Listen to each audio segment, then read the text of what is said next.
Yes, yes. Hey, everybody. Welcome to the Bros Show. I am RT Bear coming to you live from Hack Shack Studios, and we got a doozy for you. If you guys don't know, the Bros Spilling the Ink is a rotating show. We rotate. So there's 6 of us. So there's Andy Smith, there's Graham Nolan, there's Aaron Lepresti, there's Dan Fraga, and always, up the rear. Bringing up the rear is Billy Tucci. He's not here right now, but he'll probably pop in by the time we get this thing really officially going and firing all cylinders. But yeah, you guys, welcome to the show. We are going to do triple threats. Triple threats is writer, penciler, inker. So creatives that can do all three and that do all three. It's not based on like who's the best or anything like that. I just thought this could be a nice love letter to people that do all three. And quite frankly, a lot of the triple threat guys are some of my favorite artists. They're not just like the one skill guys. Well, I can pencil or I can ink or I can write.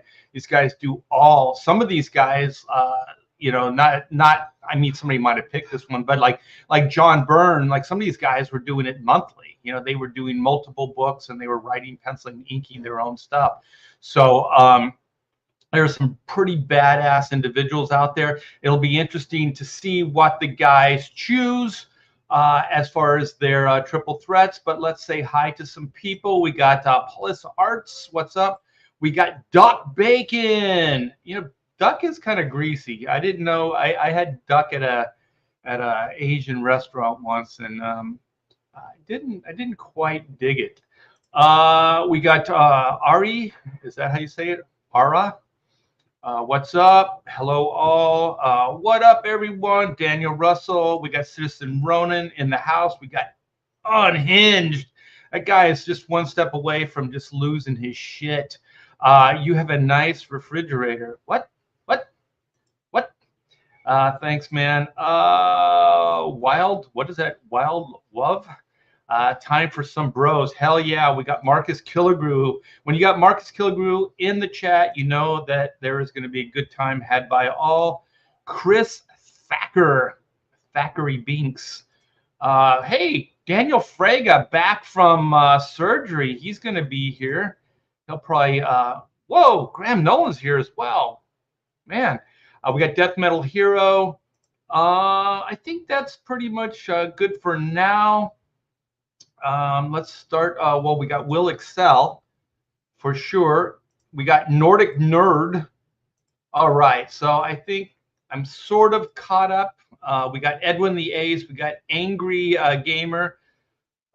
Maybe we can calm you down a little bit, Angry Gamer. So without further ado, he's always the first one in. Very punctual, this guy. I like him.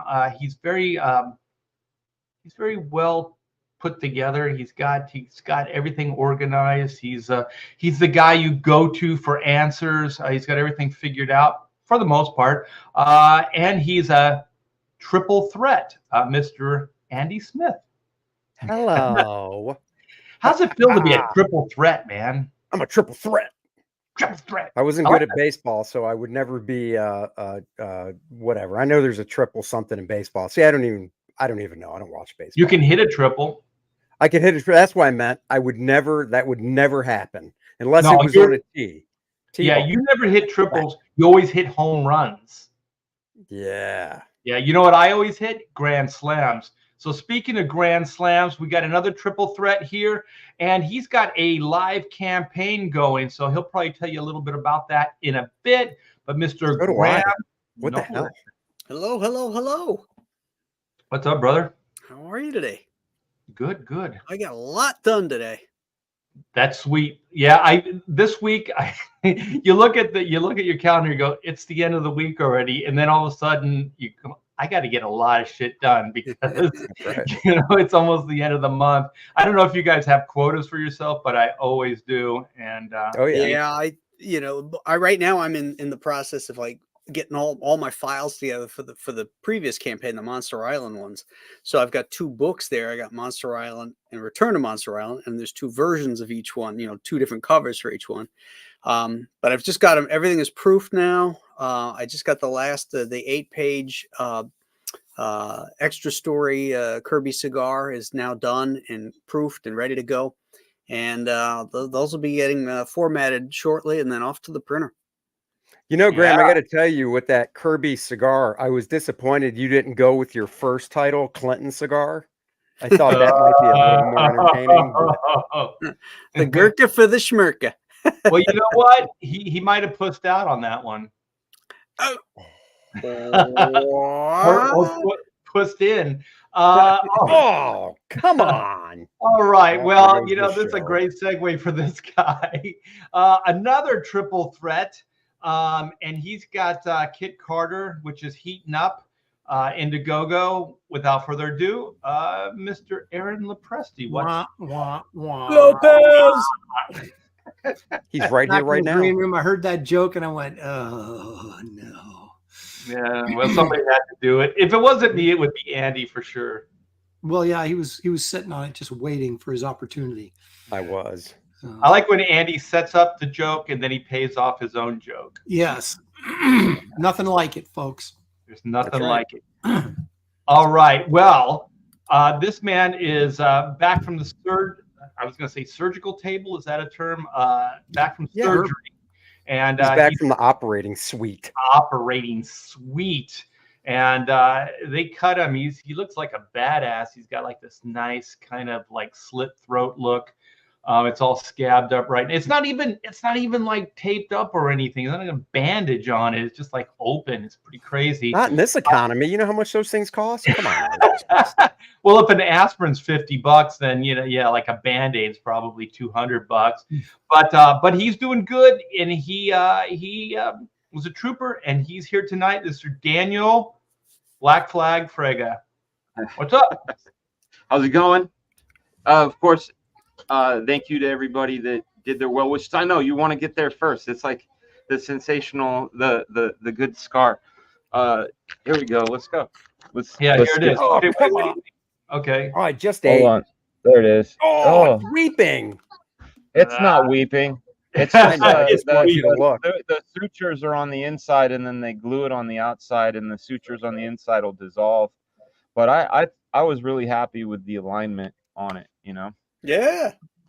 Okay, good job. Dan, you should take a picture. Well, I know you already have a picture, but after it's like 100% healed, go to the tattoo guy and go, add this.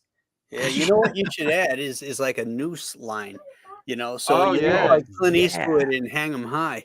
Yeah. It looks like I've been through some shit. Well, you know what? When people ask you, Dan, like, how did you get that? You just go, like, not very many people have had their throat slit, but I have. And then My tell wife a badass my wife story about took some guy coming at you with a razor or something. That'd be a lie. Who cares? It's a good story. My wife took a picture of me because the only comfortable place was in my drawing chair with my legs up with one of those airplane flight things. Oh wow. That was me on Friday, the day I was telling you about that shit just wasn't feeling great. I was doing anything that I could to relieve the pressure. I'm going to mute myself, guys. You look like a retired Sith Lord in that picture. Yeah. I didn't know they let him go into retirement. They got a home for him. Yeah, they got a home next for one him. good than they do. Well, I want to introduce this next guy, but he doesn't seem to be there. But we can introduce his chair. So this guy is, there he is. He's one of the early triple threats, and he's got a character called She, and it's a badass indie book, and he's here, but he's not queer. Mr. Billy Tucci.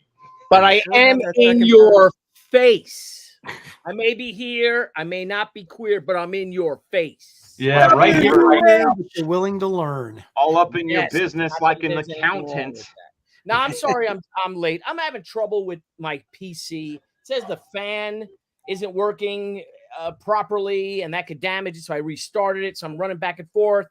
And Oh, whatever, man. Just Well, I figured all of us were going to have, falling, right? yeah, we were going to have some problems because there's a lot of storm activity. Earlier today, around noon, it got black like night, like darker than night. Like there was no moon, there was no nothing. It was pitch black. And then all of a sudden, wind. I mean, the trees are just moving like crazy, and then just rain like nuts. And it rained for about like 20 minutes, a half hour, really, really hard. And then it's went away, and it's gorgeous right now. So I know a lot of people are being hit in Texas and different places. Some hail as big as golf balls. Some people are saying. Hail, CG. Hail. Hail. You know what else is gorgeous? All y'all are gorgeous. Oh, Well, you know, Billy, here I thought we could be twinsies with the hats. Oh, I I could saw get my you hat wearing on. it last night. I put a hat on because everyone had a hat on last night. Should I get my hat I on? don't have a hat. Yeah, get your we hat could on, be twinsies. I got mine just over the weekend from him when he was in town. He's Aaron flipped his around like he's like some kind of gangsta. Well, I'm trying to figure out why my lighting is so dark all the time. And it's because the brim. I got this overhead lighting, and the brim of my hat is casting a shadow over my face. On your face, yeah. There we go. There we go. Homeboy, Aaron. You know, Aaron, for a guy that does really nice lighting in comics, you think you'd know that. I know. It took me a while to figure it out, though. But see, look, you must have lighting underneath you because you're. I do. My Cintiq is right here, and it's really bright. Okay. See if I minimize it. All right. So we're waiting for Billy's hat. Is that what we're waiting for now? I can't find it. Oh, look at Mr. Safari. Oh, that's it. It's his Teddy Roosevelt hat. 4 out of 6 baldies, or actually, but two I'll do two this out of one then. 2 out of 6 men with. But I love you guys. You know what else I love? Here. Inko. Yes. Yes. Inko. Inko? Oh, Inko. Inko ain't no pinko. Inko's Pinko's a capitalist tool. Yeah, he's got a slogan. That's good ink. Oh shit! Look at that! Look at that! Wait. I hear these go for like $100 on eBay. So if anybody wants it, in the chat, just say 25 or above. No, but confirmed. that's an even more OG one because it's not full bleed, dude. Look at that. That's an even more OG one. That's the one with the dust cover. So That's without what the I'm dust talking cover, about. How would Arnold say that's an OG one? It's a OG one. As always, I might have that book too. I have The one is old school. I haven't opened. Hey, puppy. Well, we're bringing Oodles of Doodles and other stuff too back, and the campaign will be going live next month. So you have that to look forward to. But let's get on with the show, as they say. So we're doing triple threats. So these are talented people working in the comics industry that write pencil and ink. And there are some great ones. I dare say that most of the really good ones can do all three, like Aaron Lepresti, who's pointing at. Well, that's funny because there's 6 of us in this. All 6 of us are that way. Yeah. You know what I mean? Oh, yeah. So it's but we have to look outside ourselves. Yeah, but in reality, we are paying tribute to the 6 of us. So don't let that go without notice.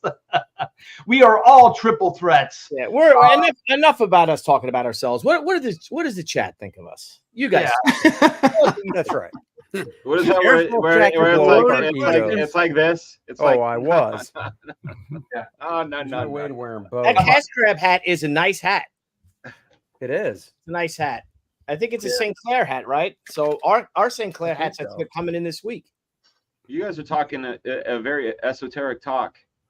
Hey, because it has his signature on it, dude. Even on the inside, it says it and everything. And he got printing under the bill as well. How much did that cost? Oh, that's a detail, dude. I have no idea. It's like got his name on it, obviously signature. Yeah, it's extra per units, you know. It's had to be like $40-$45 retail. That's So. Yeah. Those are hard. These were expensive, and they got nothing but a patch on them. So, well, we got something from Citizen Ronan. He says you're all bums. Right underneath, the bros are top notch. He ain't wrong. it's like a roller coaster. It's like a roller coaster, man. See, America's divided, even when it comes to the bros. I know. Yeah. That's true. Yeah. All right. Still Well, baby. yeah, triple threats. So we're going to do a round robin. So hopefully we can get 3 of these each. And it'll be good times. I always love this. This show is great. I always learn so much, just like Dan always says. So this will be interesting to see what 3 everybody picks. So what is your first pick, Andrew? All right. Well, don't share the screen yet. I don't think it's going to be any surprise by the imagination. That's why I got in here first, so nobody else could take them. You But always instead get of in here showing, first. Don't use that as an excuse. Yeah, exactly. what's that? You get in here first all the time. Don't use that. No. as an excuse. I even told Dan yesterday on the phone. I said I had to get in there first because I have a feeling somebody's going to grab this guy. But I'm not showing something that you usually attribute to his name. So now you can share. Hey, the Dan, screen. do you mind? I'm sorry, Art, do you mind if I go first? Because I got something. No, I'm kidding. Oh my God! All right, Billy, here you go. Thank you. Oh, All right. you son of a! So I know. All right, here you go. Here you go, Andy. Of course, Joe Kubert. Joe Kubert. Of course, Damn you, not Andy. Tarzan. What's that? I said, damn you, Andy. What I tell you, Dan? I said I'm going to say. I said I got to get in there first and pull Joe Kubert because I know Graham would. Who's Jim? Wow, that is Kubert? a great cover. I said Joe. You said Jim. I You said said Joe. Jim. You old man, you're deaf. Jim Kubert. Good old Jim. But Kubert. It's one of my but favorites. this is a book he did called Abraham Stone, and it was actually I've got both versions. I've got this 2-issue, but then this I believe was reprinted as a single as well. sorry. I'm Yeah, trying to I'm not make quite sure. it full screen there. Can you make it bigger? Yeah. Yeah, buddy, make it bigger. That was great. That Abraham Stone book. Wow. I don't think I have that one. I got the other one. So is it a different story? Then I've got them both because I've got one that is like 8.5 by 11 and it's perfect bound. Is that the one you're talking about, Graham? Yeah. Okay. And then I guess there's obviously this one. I just love this first sequence with the Capitol building. Right. And once again, just the roughness of his inks, but it looks so gorgeous. And the wind's whipping, it's cold out. You know what else? Go back to that first tier, the first 4 panels. There's a balloon placement, so there's the narrative in the first panel that's cropped out, and that's fine. But then there's that last panel, that panel 4, where his thought balloon breaks the panel as well. And to me, aesthetically, the only reason that works is because it broke the first panel. So it looks like a design element versus ran out of space, kind of. Yeah. Well, it's balanced. It's balanced. Yeah, exactly. it's balanced. Yeah. It also creates sort of a floating aspect too, but that might be the drugs. That could be. But it looks. But yeah, like so I mean, of course, floating. Joe did Tarzan, which I was thinking, but I'm like, everybody's seen Tarzan. So I figured, let me think of something that a lot of people haven't seen. Yeah, good choice, Andy. Good choice. That he created. So, Is this something he created as well? Yeah. yeah. Okay. That's cool. I've never seen this. This is a good gig. Yeah. And that was another one. I figured, I bet Dan hasn't seen this. I've never seen it. So- Look at the shaking of the hands, man. How strong is that? Yep. Everything's about shaking hands with you right now, Dan. I know. Oh, not anymore. Okay, that's what we want to hear. No, that's shaky hands. That's shaky hands. So Shaky's pizza. Speaking of going for the neck, look at that. Look at that. Yep. Look at the one guy's leg that just blends into the ground. just fades. Just fades Yeah. into the Dude, Graham and I ground, are on the same page when it comes to Joe. I was going to mention that too. I love how the leg just fades like that. Yeah. And he colored it. And the way the girl's coat frames the guy in the back. Yeah. Yeah. Perfect. And the dude in the background too, he fades into the background. And I just love this hat. It looks like it has weight and it's settled on the ground because of those two little shadows, one on the upturned brim and the other cast off to the left. So great. Mhm. And that Jim Kubert, that guy can draw. What- Said, what- Joe, Jim's you great. you I need to love get your ears checked, Andy, bro. what was the name of this book again? Abraham Stone. Abraham Stoned. Stone by Done by Kubert. Jim Kubert. Nope. Art, don't get sucked into Aaron's lies. You're better than that. I always get sucked into He's Aaron's also known life. as Jimmy K. Good old Jimmy K. No. Yeah. No. Oh yeah. Oh, look at that. Good times. Speaking of hands intermingling, look at that. That's great. Yeah, it is. Yeah. And then what Yeah, does he It do? looks so damn easy. Yeah, and Yep. then he gets It really back. does. It's like, oh, hey, it's just a sketch. It looks out. Look how, but it's not. This Yeah. is a master at work. Just the right amount of everything. Detail, no detail. Yeah. Yeah, look at Yeah, that. I mean, there's just so much to learn from any of his books, that you pick up and look through. There's just so much you can just learn from it with layouts, the storytelling, the camera movement. Yeah, absolutely. I gotta know. get this, man. And you know what Joe never does? He never angles his panels. Which Yeah, I they're always love. up and down. You know, yeah. you What do you look mean? at Gene Colan and Dutch a lot angle. of guys today. They got Oh, the roll. Like a roll. the panels are on angles and stuff. And Yeah. it's just you can make the story readable and flowing when you're not moving the panels angles on the panels, but you move the camera within the panel. Yeah. You know what I noticed? There's a Yeah. filmmaker. He does animation.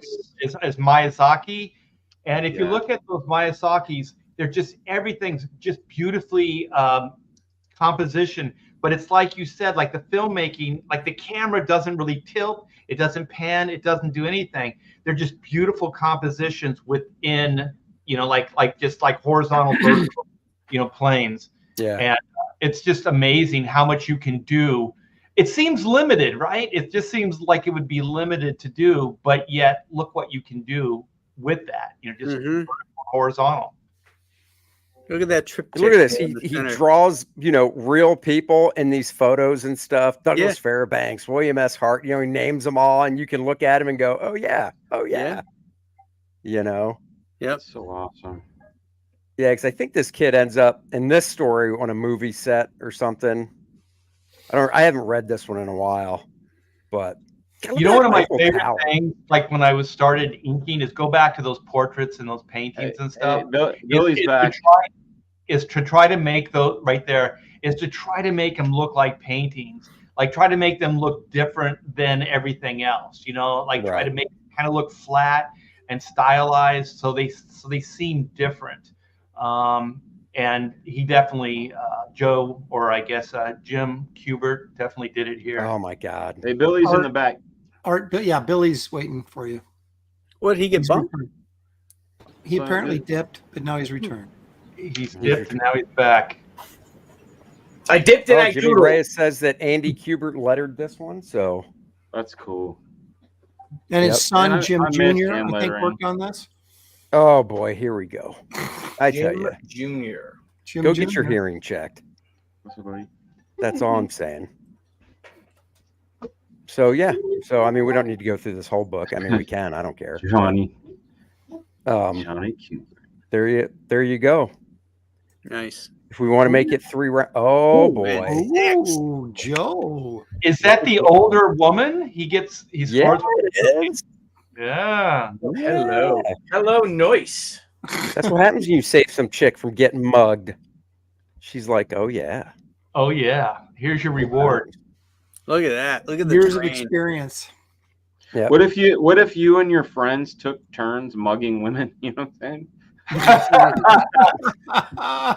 What could go wrong with that?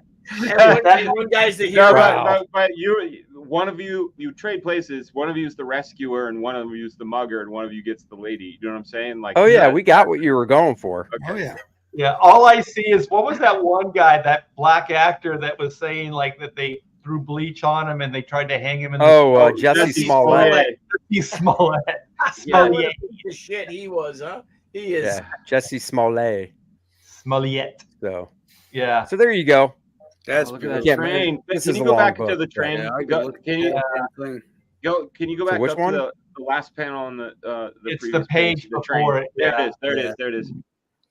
I'm just looking at the way he's handling the light and the depth. Yeah. Like you feel like that's a straight line, but you feel the turn.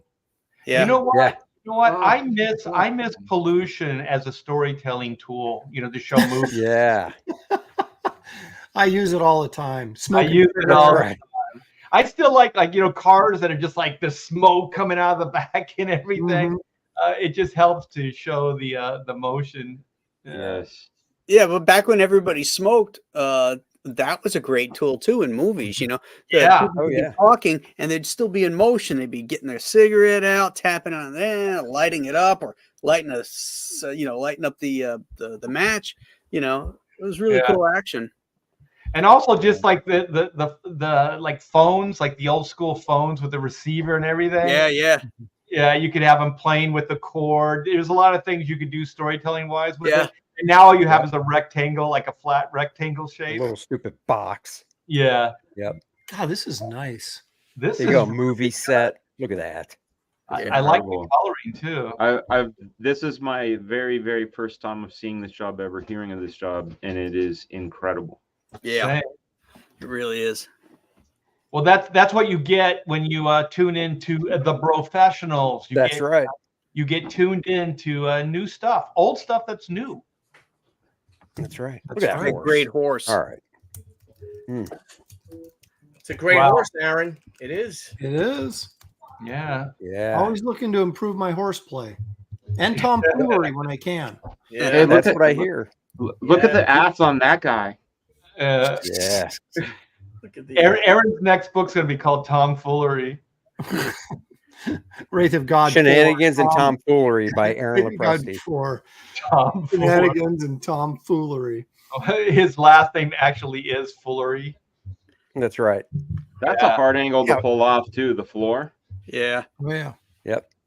I thought he was gonna punch that guy in the nads. That's what he's going for too. He's gonna. No way, man. That's a cheap Joe's a shot. classy guy. He's not going for nad punches. No. No I'm nad gonna punch punch. you right in the face. That's right. That's how they used to. I almost showed Punch you in the Graham, face. do you have Facts from Sarajevo, that hardcover he did? I I no, almost no, pulled that no, one. I don't. Oh, that's a great one too. Yeah. I have his textbook, not Oh, textbook, yeah. but Tex, the Western. Yeah. Yeah. So you have the Dark Horse reprint then? Or do you No, have the real Italian one? I'm not sure. I think I have the Italian one because The I don't- Italian one's don't like remember being 8.5 able by to read it. 11. Yeah. Yeah. Can I ask you guys a question, you Kubert School alumni? Were you obviously you knew who Joe Kubert was when you applied for the school and all? Were you like really nervous, like to was how intimidating was it to have Joe as not only the head of the school but one of your instructors?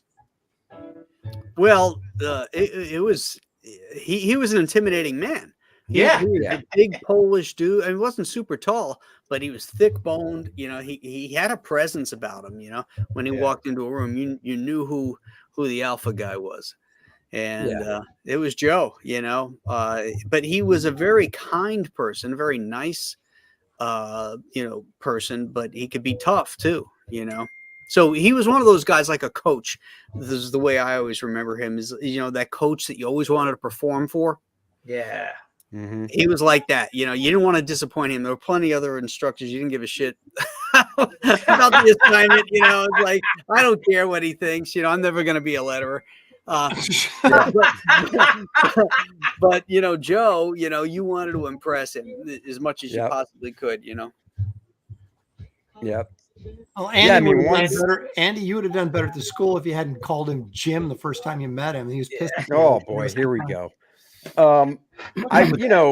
I was nervous for the interview, the one-on-one interview with him for that, but then by the time I had him as a teacher and going to school there, not at all. I mean, just because he was so nice and so welcoming and stuff, Mm-hmm. So Did you guys have even to showing artwork to him. portfolio? Did you have to mail him a portfolio before you? Yeah. I did. 'Cause I didn't have a personal meeting because I lived in Florida, so I had to. Holy shit! I had to do a phone interview. Wow. So did you guys draw like the pirate or the squirrel or the rabbit? Which one did you draw? Well, They did Tippy. They did Tippy the Tippy the The head. tortoise. turtle. Was it Tippy the turtle? Yeah. Yeah, I think it was. Is that what it was? It was a Turtle. pirate, a turtle, and there was something else. Was it? No, remember that the drawing. If you could draw Oh, this, yeah. Oh, yeah. You could be an artist if you can draw this turtle. Yeah, and then my dad, because I did it, I entered, and my dad goes, "You have to have every piece of shading exactly like the image in there." So I was like, all just crazy. Like, okay, how did he do the side of the pencil thing? Like, so I'm trying to do exactly the drawing, and you realize it doesn't matter. It doesn't really matter. Hey, Art, before we move on to Graham, let me show one more page from it. Okay. Oh, yeah, this is the page, baby. It's like, hey, what are you doing? Oh, I'm just going for a swim. Oh, do you mind if I join you? Not at oh. Oh. Wait, is that cellulite? This He's a little older, Graham. this Let's has not. a, Yeah, this she's has an a older little bit woman, of, Graham. this has a little bit of Sunset Boulevard going on here, doesn't is it? she an older woman? Like what? 30? Yeah. Well, this is obviously a kid. Like, this guy looks like he might be maybe 20, like 1920. Yeah, he's early 20s, I guess. But Look at her. Ooh. He's a Nice. player. Play. yeah. Well, That's a you know, that's when the different guy, movie's set. There's I think some it's a sauce in different this guy. book. That's right. So, all right, there you go. You know what? Just I think she end was with a like bang. she was financing that film or something, right? She had something to do with the making of that movie. She seemed like a money person. Ooh. Yeah, yeah. Money. All right. Well, let's keep this triple threat going. What do you got for us, Graham Nolan? I have this. I have this. Wait, put me on have solo. this. Put me on solo. Put you on solo? Oh, he's going to. Because I'm gonna show. You're going to show your 10-inch? Yeah. Well, Graham, Sure, you took my baby. second one, so we're even. The Oh, spirit, dude. Will Eisner, So Good. Oh, yeah. one of the Choice. greatest writer, artists, storytellers to ever grace the comic book business. That was Graham, I the got to other- ask, what actual book is that? This is the Case Spirit Files. Case book. Oh, shit, I have that. You know what? recognized it. I just bought the. There's one that's reprints original art from the Spirit. Kind of like one of those artist editions. Yeah. I bought it off of eBay. I can't find it. How It's big massive. Is it? It's really Is it big, massive? man. It's really big. I can't find it in my house here. You know, but see, Wow. I'm like you though. Like my studio is such a mess that every time we have a show, I can't find something I want to Yeah. share, and I find it like 2 Yeah. days later. I'm like, Yeah. Yeah. I looked at it. I know I took it out of the box when it came from Amazon. I can't find it anywhere. I mean, I don't know if I left it in the box, and then wasn't thinking and threw the box out. no, you wouldn't have done that. But I don't know. That's all I can think of. But Every show I want to share, like Tokyo Ghost. I got the 11x17 black and white, Oh, image yeah. Tokyo Ghost book. And I know when I moved, I packed it, but for the life of me, since I've been in Texas 4 years, I can't find that damn book. You got more for us, Brent? I'm just leafing through the book here. I have a rules question. I have a rules question on this one because we're talking about triple threats, like guys that write pencil and ink. Are we discounting guys like Alex Raymond or Milk Kniff, or are they part of this, or is it strictly? Well, Raymond like, didn't write his comics? stuff. Oh, he You didn't. didn't write Flash Gordon? No, I thought he did. I thought he did too. nope. Somebody Well, else. wrote I was that. thinking originally, Dan, I was thinking comic books, comic book triple threats, but Yeah. No, that's good. That's good. That actually helps me bring it home. Hey, Did you Graham, guys- when did Will Eisner start? When did the Spirit start? What year? 1940, I think, wasn't it? Yeah, before we got it, 41, somewhere in that WW. neighborhood. Yeah, it was a long time ago. You guys all get his book on storytelling? I assume you Oh, yeah. did. Oh, yeah. But yeah. Yeah, he's got a couple books I have here. Yeah. Yeah. Did Will fight in World War II? Was he? Did he join the service? No. No. Mm-mm.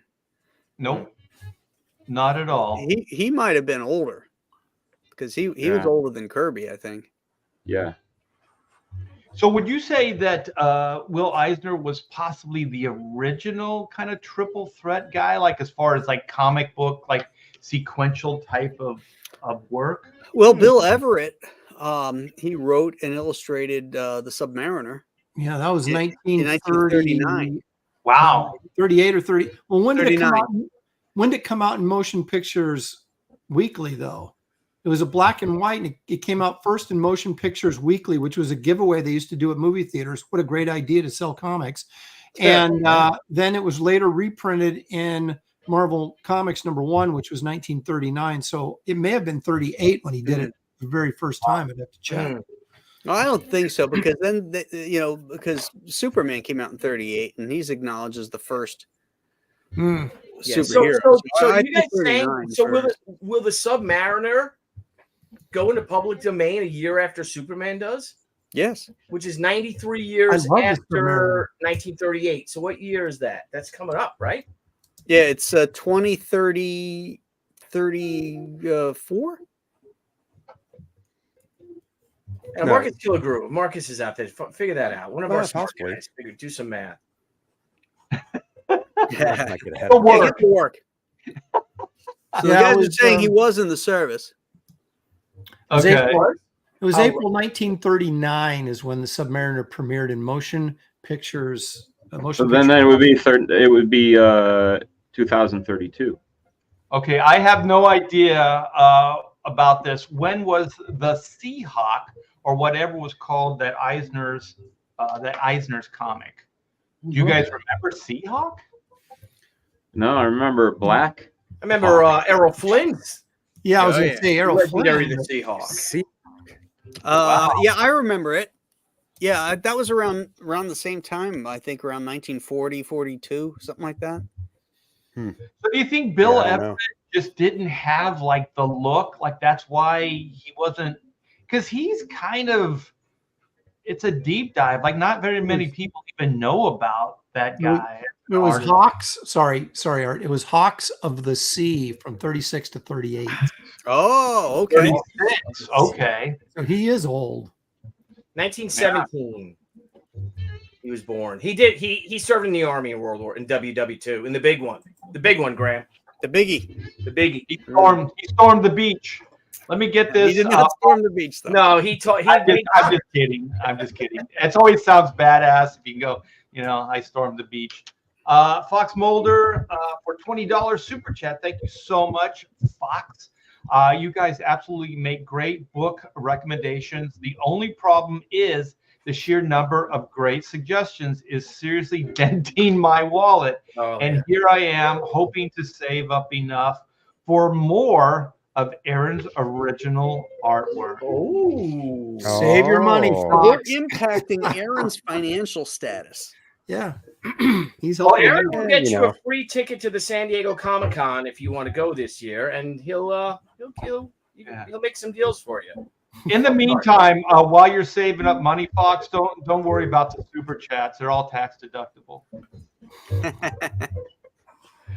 All right. Well, Aaron, what do you got for us, man? Well, it's funny because I think we all go out of our way to not pick the obvious, and so I didn't pick the obvious. But if he doesn't get picked by the time we're near the end of the show, I'm going to bring him up just out of respect. But I went off the beaten path a little bit here, and I lost it. That's what I try to do now. It's like, Here we what go. wouldn't the guys pick? Well, right. Right. It's like because everybody in the chat knows the obvious choices, but we're here to bring something new to light for the masses, aren't we? I believe so. And doggone it, I'm stalling like crazy. Aaron, I think you should just bring up the person you're talking about. Just do it. Just do it. No, I'm gonna wait because I want I'm gonna do it now, Arnold. Do it now. What are you waiting for? Well, I'm looking for the cover for. I had it, and I'll find it while we're looking at this. Here we go. Bring her on up. All right. This is Bruce Jones. How about that? Huh? Wow. Ah, Very much from the Frazetta Great school. choice. Second. That is. He's best known for his writing. Of course, he did some great stories for creepy and eerie. A Look lot at of that the chick in the bottom left. Oh, bottom, you know, the Look at bottom that left leopard. Yeah. I didn't know he drew. Oh yeah. I'm looking at that leopard bikini. That's what I'm looking at. You know what? He was so proud of that leopard. He had it break the border. Yeah, Heck yeah, you're not going to trim that. that's beautiful. But he's best known Look for at his music writing. on He in the also background. what's that? I keep hearing a bass or music.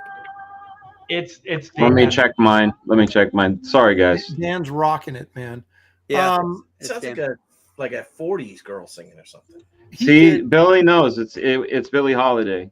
Yeah. Thank you you. really? Yeah, it really is. Wow. Vintage. Rally it is. Rally. Rally I do. No, it's the Bugs Bunny cartoon. Rally. I do. Rally I do. But he did a pretty he started off as a artist writer. He did some stuff for Pacific where he was writing and drawing, but then sort of became mostly a writer throughout his career. And he had that impressive run on the Hulk, if you guys remember, in the early 2000s, where it was kind of a horror title. Oh, right. But Yeah, he was I just remember writing that, right? He wasn't. Yeah, he was drawing. just writing it. But that's kind of stuff people might know. He inked one of my very first jobs. Unfortunately, the penciling was crap, so the whole thing didn't look that great. But I never met him. But I always thought when I did see him draw, I was like, oh, that guy's got that Frazetta vibe. Why doesn't he draw more often? Now, he did do this also. This is what I was looking for. I finally found that you guys should check out. This is a graphic novel. Oh, yeah. That he wrote and drew. And Yes. it's like Great kind cover. of a Center Earth kind of thing, Pellucidar type thing, where it's cavemen and dinosaurs and stuff, Ooh. which is right up his alley, you know, with that sort of, again, that sort of Frazetta school type stuff. So that was pretty cool. In fact, I used to have a copy of this and I don't. I'm like Graham, I can't find it. I guess I'm gonna have to get another one. Hey, I don't know if this is true, but Marcus says his wife April was Brent Anderson's model for Somerset Homes. Hey, Huh. Marcus is never wrong. Marcus is never wrong. No, not about That's this true. stuff. But yeah, so I just want to throw a little love Bruce Jones's way, because he was one of the guys that put together. Remember the Web of Horror? It lasted for like 3 issues. A horror magazine that Wrightson, Jeff Jones, Louise, now Simonson, but then Jones, and Bruce Jones were putting together, doing their own thing, and the guy that financed them took the money and ran.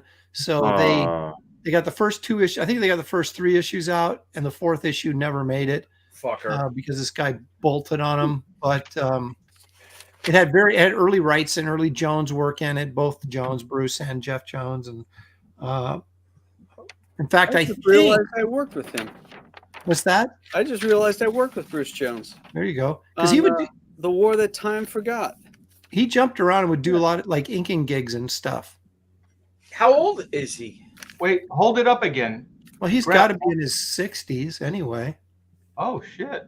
Yeah, this is Oh, I think he's older than that. he's got to be older than Probably. that. He's got to Yeah. be in his mid to late 70s, I would think. Yeah. Wow. probably right. Okay. Did you do the cover or is that Bruce? No. Justiniano did the cover.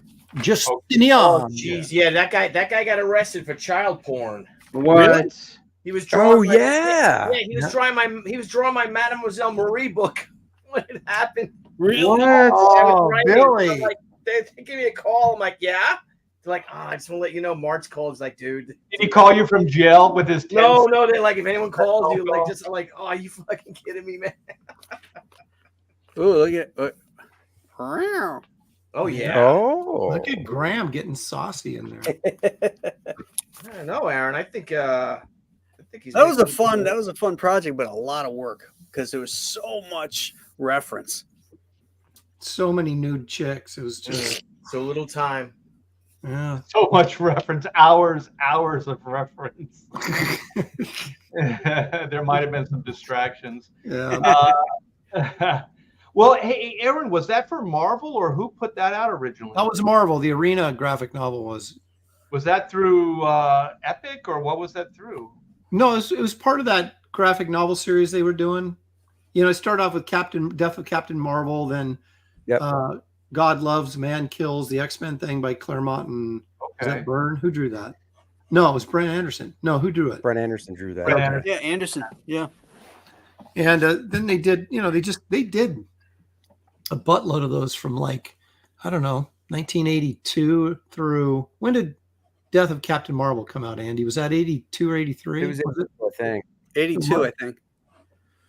Yeah. And they had this series through the 80s and it finally just kind of burned out. They just didn't do it. Man, what happened to Marvel? That Epic line and all that stuff was so freaking cool, man. Like Epic stuff never sold was the problem with that. I bought every. I bought it too. I loved Epic. I loved it because it was kind of like heavy metal without all the porn in it. So I kind of felt like it was, you know. Right. Yeah. I mean, It was Joe safe. got to do. He got to do his tour through Epic. Yep. Oh, that's right. Yeah. Abraham Epic. The Acura stuff was that was Epic. That was all square bound stuff, right? It was from Epic though. That we published it, like the United States version was Epic. Yeah. Yeah, it was all color by Steve Oliff. Some of the first digital, or maybe the original digital coloring, if I'm correct there. But yes, Tim Conrad did some stories in there. Yeah. Cool. And then they did the magazine. Was that magazine size, Aaron? That Arena? Yeah. Metamorphosis Odyssey by Jim Starlin. That was he wrote and drew that, and he also gray toned it. Remember? Yep. And every once in a while they'd have like a I think Wrightson did one story in there someplace. The Buscema Weird World stuff was in there. I think those were inked by Marie Severin. They used to do a lot of cool stuff. That Silver Surfer story, I think, was in the first issue by Buscema and inked by Nebrez. You guys seen that? No. Beautiful stuff. Yeah, Alien Legion was awesome. You're right. It was Carl, wasn't it like Carl Potts and Frank Scirocco? Yes. Yeah. And then Larry Stroman took over. Larry came in after. That's right. But that was like magazine size. No, but it was square bound though. Square bound comic book size. and I remember better paper. You know, like Epic. Yeah. The magazine. Yeah, it had that nice kind of texture. It was like Baxter type paper. Yeah. But it had tooth to it, so it was really kind of cool.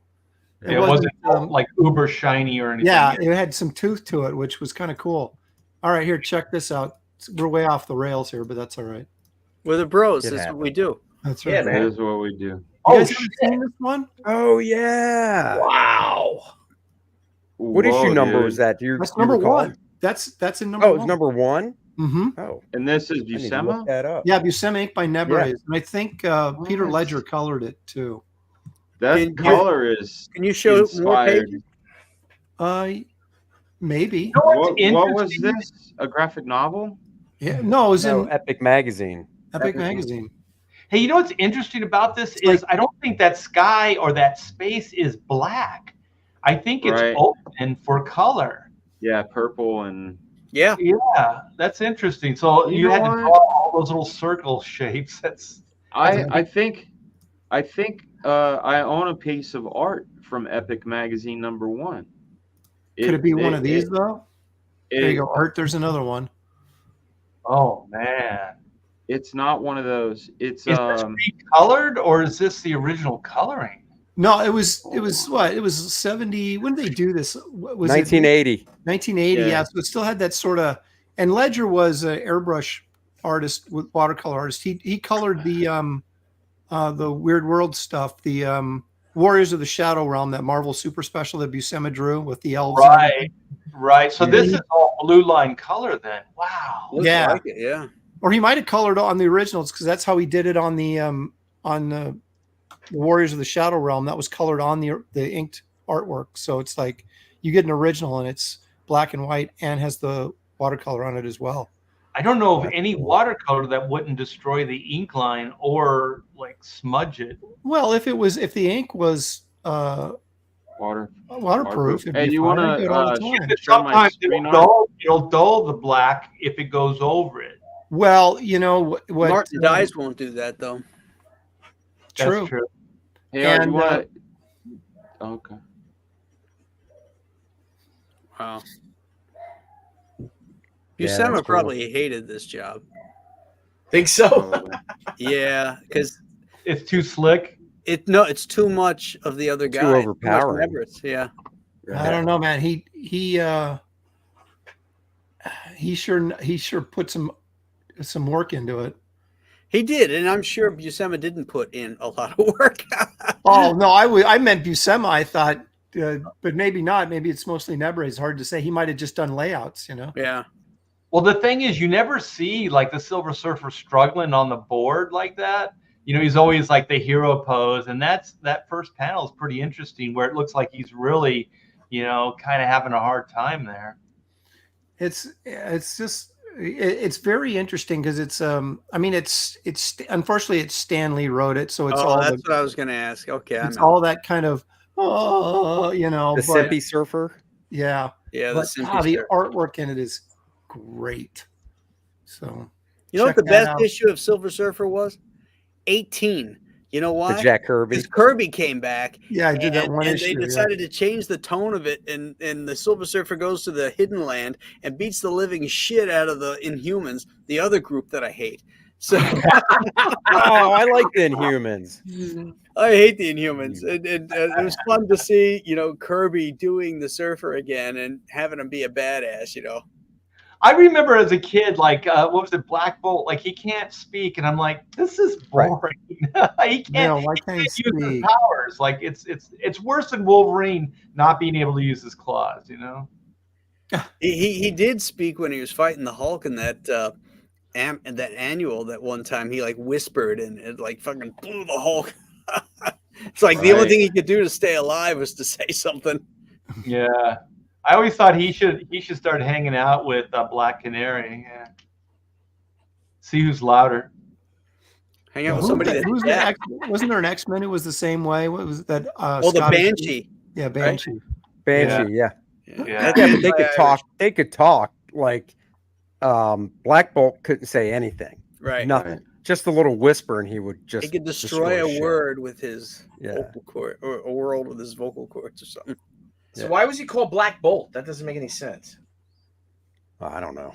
It was Right. the 60s, Why did he have a man. little antenna on his head? That didn't make any sense either. Yeah. They all had the Because of tuning Kirby. fork. They all had that the tuning fork thing. the Yeah. tuning fork kind of like thing. Yeah. But we should have like hats made with the tuning forks, can't We're always being tuned. All right, Daniel Fraga. Oh wait, So wait, that's not yet. Wait, one Yeah. more. There you Oh, go. one more. There you go. Oh Black shit. Bolt. Oh, nice. Look at all Can that you blow- Nebre's background stuff, man. Oh, Blow this yeah. up?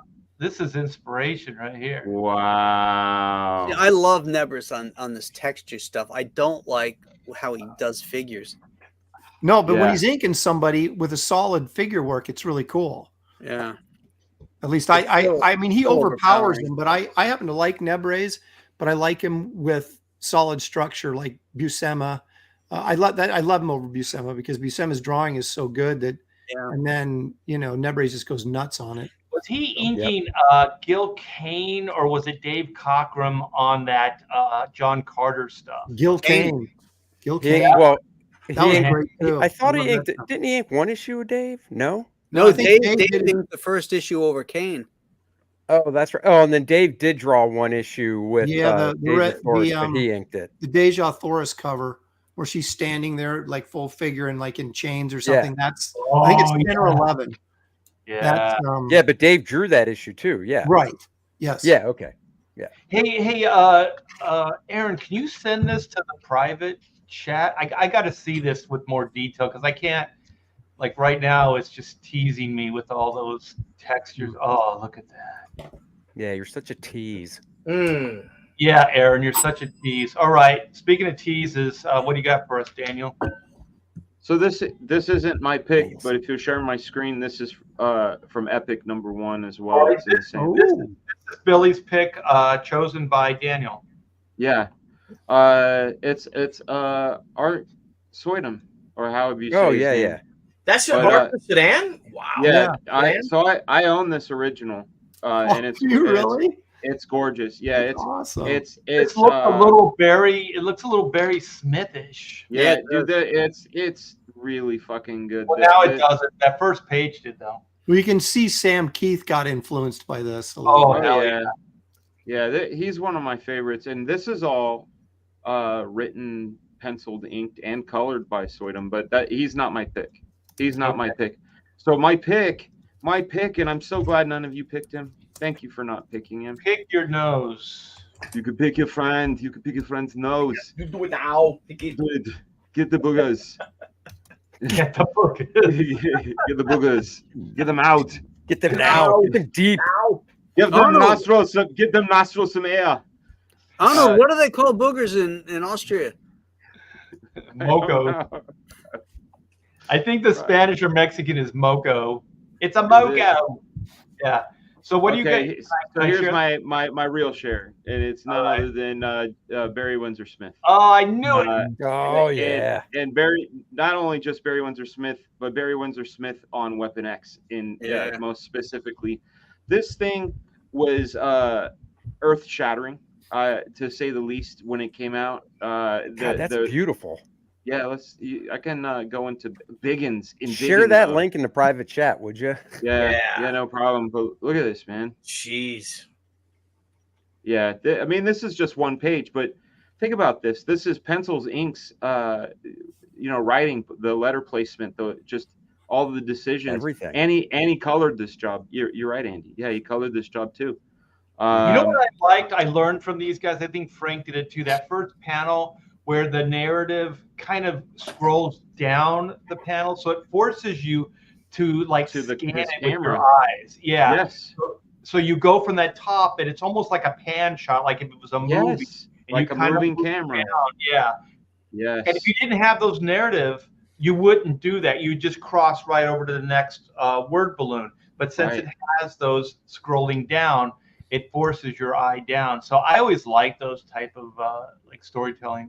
Yes, and what I really enjoy too about this, all due respect to John Malin, is that these word balloons are part of the design of the page. You know, a lot of times writers make do, but people that are triple threats, or even if they're writer pencilers, they actually know where the word balloons are going to go, and you can motivate the eye down by going, hey, this is the core thing. Oh, here's another piece of this. What's that? Oh, another piece of this. So you know one of the great things about being the triple threat is, like, when I was working on Black and White, I kind of already had some dialogue ideas and narratives and stuff like that. So I designed the image with the balloon in mind.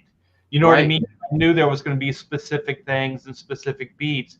So when you're a writer artist, I think you can do stuff like that, like what Barry did with that first panel, because you know what you're going to do. And if you're a writer, you probably wouldn't write something like that, because you don't know, unless you gave like detailed instructions to the artist, what you wanted. Oh my gosh, look at this. that. Look at the drop shadow on the glass. Yeah. That's the kind of stuff. It gives this sort of dimensionality. But this is, I'll give you guys know this stuff probably, but here's some insider baseball, and this was one of the sort of blessings of knowing a lot of the image guys when they were in their pre-image era. I remember thinking when that issue that you did, Art, that came out, it was 269 with Jim Lee. With Jim Lee, but I think Scott did the last page, right? Like that Magneto page. Yeah, I got cheated out of that last page. I got tricked. Yeah, but you guys were doing some things in rendering that hadn't been done and hadn't been seen in Jim's work previously. Jim's work previously had notes of Kevin Nolan, Mike Mignola, John Byrne, very, very Nolan faces with John Byrne poses, but he wasn't doing that you know, that 90s crosshatch that we crotch hatching. you know First what I'm we talking wait a minute. No, first we have Jim Kubert. Now we have All crotch right, hatching. here What we is go. going on in the show today? What's wrong with crotch hatching, man? You know what that was? Is like I was into like Barry Windsor-Smith hardcore when I got that job, and so that kind of that bloop and all that kind of funky inks like that Barry does. Art, I'm gonna blow your mind because I don't know if because you can tell you were into that mode, and I really appreciated that aspect of things because again, you're one of my favorite inkers of all time. No sloppy knobby on that one. Get a room. I know. That's why I said no sloppy knobby, dude. I'm trying to, you know, said it. Don't worry, Andrew's just jealous. But what I'm saying is that the insider baseball on this is that Jim was penciling different also, and the reason he was, and I only knew this because I would be talking to Liefeld as a fan, getting books and asking him, "What's up with this? What's up with this?" Bob Harris was feeding Jim Lee Weapon X pages before they ever saw print. So Jim was able to sort of assimilate this vibe. Sure, Barry did it on X-Men 202 or 205 and the Life Death stuff, but this really was a departure. That savagery and that you know extraness that came with it. Yeah. But yeah, Jim had copies of this stuff months before the public ever saw it. So Jim kind of looked ahead of the curve. You know what I'm saying? Also, just know that Gillette 850 came in handy on that gig. That's such a bloopy nib. I have boxes of them. If you ever want them, I have boxes of them. Yeah, I'll take one of them, Dan. Okay, I was cool. gonna say, send it over. Remind me to bring them for Garden Fest. Okay. Well, Oh, you mean Heroes Con? Are you going to Heroes Con, Dan? I am going to. Yeah, remind me for Heroes Con. bring That's a it to couple your weeks thing. from now. Well, I'll remind you for a garden steak because I'd like one. No, Yeah, I I'd got love a to try whole fucking bunch of that. My pleasure. I will definitely What's share with the cool bros. about the nib is it's got like an old school pin holder, so it doesn't like those hunt. It's just like this tiny little thing, and it just kind of jacks your hand. Yeah. But these are like more traditional kind of ink holders, nib holders, and the thing is, it's tempered steel, so these things have consistency from nib to nib, and also want me to go grab them? Hold on a second. It takes a lot. It takes a lot. No, it takes a lot to wear those suckers down. So like the hunts, they're just really unpredictable from nib to nib, and also, you know, some of them could wear in awkward or weird ways. But those Gillettes, they're really dependable and they flex more. So like those 102s, the hunts, they're kind of very rigid. And I could break them in.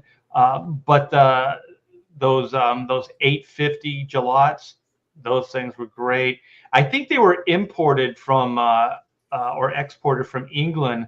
So at some point they stopped coming over here. So just about that time, like I turned Scott Williams onto it, and Scott was using them, and then I went to Scott Williams' tool. Let me see here, which was the Hunt 102. Hold on, there you go. Gillette number 850. Yeah. Nice. Well, I'll pull one out. It's got this really nice gunmetal blue, like this dark gunmetal blue to tempered. it. Yeah. Wait, hold on. Oh. Yeah. What's the back? Cool. Is it like a 102 back type thing? So it goes into those holders? Yeah. Or is it the concave flat end? It's around. It's Yeah, around. And what I found on some of the holders is if you take a little bit of artist tape and wrap it around and jam it in there, it'll go in there real good. But apparently I don't have as many as I think, but here, I'll show you how many I have. And then each one of us will get one nib. No. Right. That's how many I have. That's a lot. Yeah. Close your hand. No thanks. Yeah. I remember I dropped a nib on my chair and I forgot it was there, and I hopped on the chair and it's like right. They're little stingers, man. Yeah. And especially if it breaks that little piece off up in there. Yeah.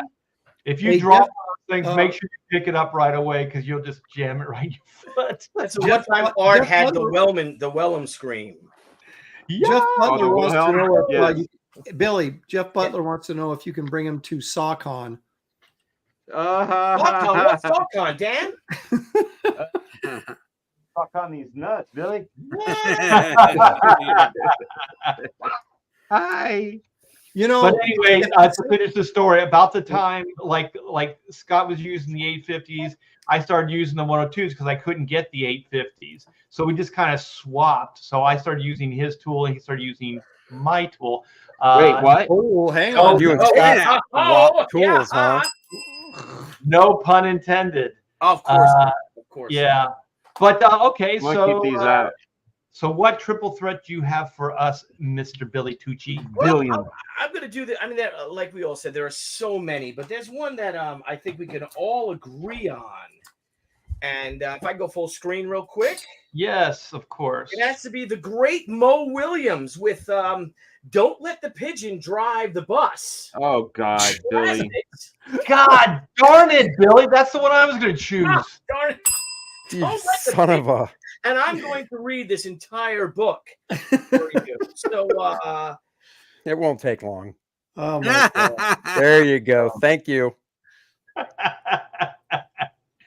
bam. Okay, wait, hold on. Here it is. No, sorry. I was cleaning my son's. We're cleaning my son's room out. Her scared the shit out of me. See my face. All right, let me share my my screen, and Getting into it. Damn it. what's that, Chief? I was just getting into the book. Yeah. What happens to the bird? Yeah. Oh, if you don't let the pigeon drive the bus, well, let's go. Okay. Oh, no. Oh, I'm back. You didn't let the pigeon drive the bus, did you? Great. Thanks a lot. And then look at the end real quick. The pigeon said he didn't get a chance to drive the bus. Oh, poor guy. Yeah, fucking it's a poor pigeon. This Hey, book what won. lesson did that teach your kid? Usually Yeah, those kids' books teach you this something. book won an award. Where's For it? what? Yeah. course You it want a was. silver sticker. It You know what? You could was. put a silver sticker that says Bartles and James on it, and it'll look like an award. It's true. Some big That's book. what I do Honor, on my book. something. I don't know what. Whatever. Who cares? Let's just get that out of here. Okay, I'm going to read Okay. this for this. Slow down, Art. Unhinged super chat for $5. Thank you so very, very much.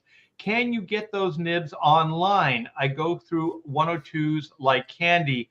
I have no idea because I don't use nibs anymore. I just use the microns and. I'll tell you, Death Metal Hero put a link in. for the Yeah, I'm on that 850s. link right now. Yeah, and then there's another place that I highly recommend, and it was the local shop, and your Art, you know this one, Art Supply Warehouse in Westminster. Yeah, They're yeah. still there. They've been there my entire career. They've been there. There's Thanks, a guy Death Metal Hero. there's a guy that Yeah. works there named Owen. So if you call them, it doesn't matter where you are in the country, you call them and say, "Hey, may I speak to Owen? Hey, I'm looking for," and you give him something specific, he'll Is that find it for you. the guy, the little old guy with the beard? Yes, He's that's grumpy. Owen. That's Yeah, Owen. That's Yeah, I Owen. know Owen. Yeah. And so because when I did the grave, I inked that entire thing with 104s and ink wash. And a 104 is, you can't just go to what was that framing store called? The art store, the generic one. I forget what it was Michael's? called.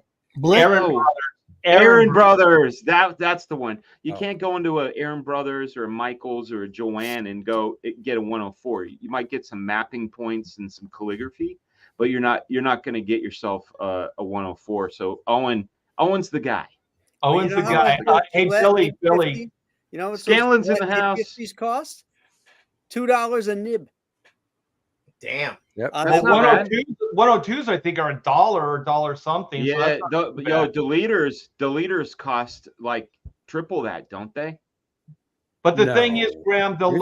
last way Yeah. longer than those 102s. Uh, This is for you, Billy. Pigeon got his revenge crapping all over the bus. So there you go. There it is. That's a way better ending than The the one. sad pigeon. Poor pigeon didn't get a chance Yeah. to ride the Brian bus. Scanlon in the chat said that Owen found him some duo shade board. Oh, So wow. that's not why hard I'm to saying. find. But what I'm saying is, Owen still he's a magician. And the only time I ever saw him hit a wall, I don't know if you guys remember this, probably 10 years ago or so, because we're all friends with Jusko. He was saying on Facebook how one of the paints that he was using was being discontinued, and he's having a god awful time finding it. It was like some sort of creamy and white. And I would thank you, Andy. I needed that. I called Owen, and it was the only time he's like, buddy, yeah, no, they're gone all over the country. I was like, oh my God, man. That was the only time. The best thing about Owen is he'd always seem like he didn't really want to be there. You know, he was always somewhere else, right? But then whenever I would ask him, I need to see the watercolor, the Winsor Newton watercolor brushes, he'd always perk up because they were always in the glass case. He had to unlock it and everything. So it was like this vault that you went to, and he kind of unlocked it. So it was all ceremonial. He'd bring you some water and a piece of paper because he knew like the real professionals wanted to check the tip and check the quality of the brush before they bought them. And so I'd go through all my ritual, and I usually bought like 3 at a time, you know. So I'd go through not this one, I'd like this one, you know, all that stuff. And he seemed to really respect it, you know. So yeah, he is.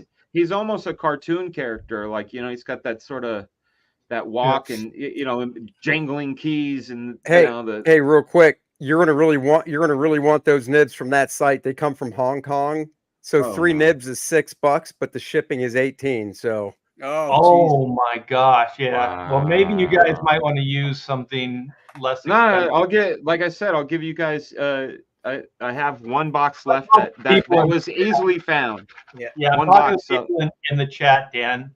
Say what? I was talking to the people in the chat.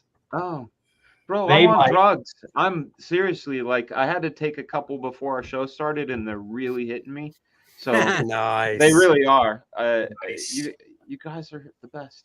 I love you guys. Yeah. I love you Except guys. for that damn pigeon. He shit all over my bus. Fucking pigeon, right, bro? What's up with that pigeon, man? Shitting on stuff. What the hell? And then all you need to do to win an award is to make a book about a fucking pigeon. No, this is what I wonder though. Okay, like, we're okay eating quail, right? They're these little fucking. You know what quails are? I've shot some. I've eaten the ones I've shot. You know, quail, Cornish game hen. But, like, would you eat a pigeon? No. It's called squab. Oh, is it really? And doves are pigeons. Pigeons are fatter doves. People actually eat them? Yeah, it's called squab on a menu. Yeah, I've never heard of that. Homeless people eat them. Yeah. Okay.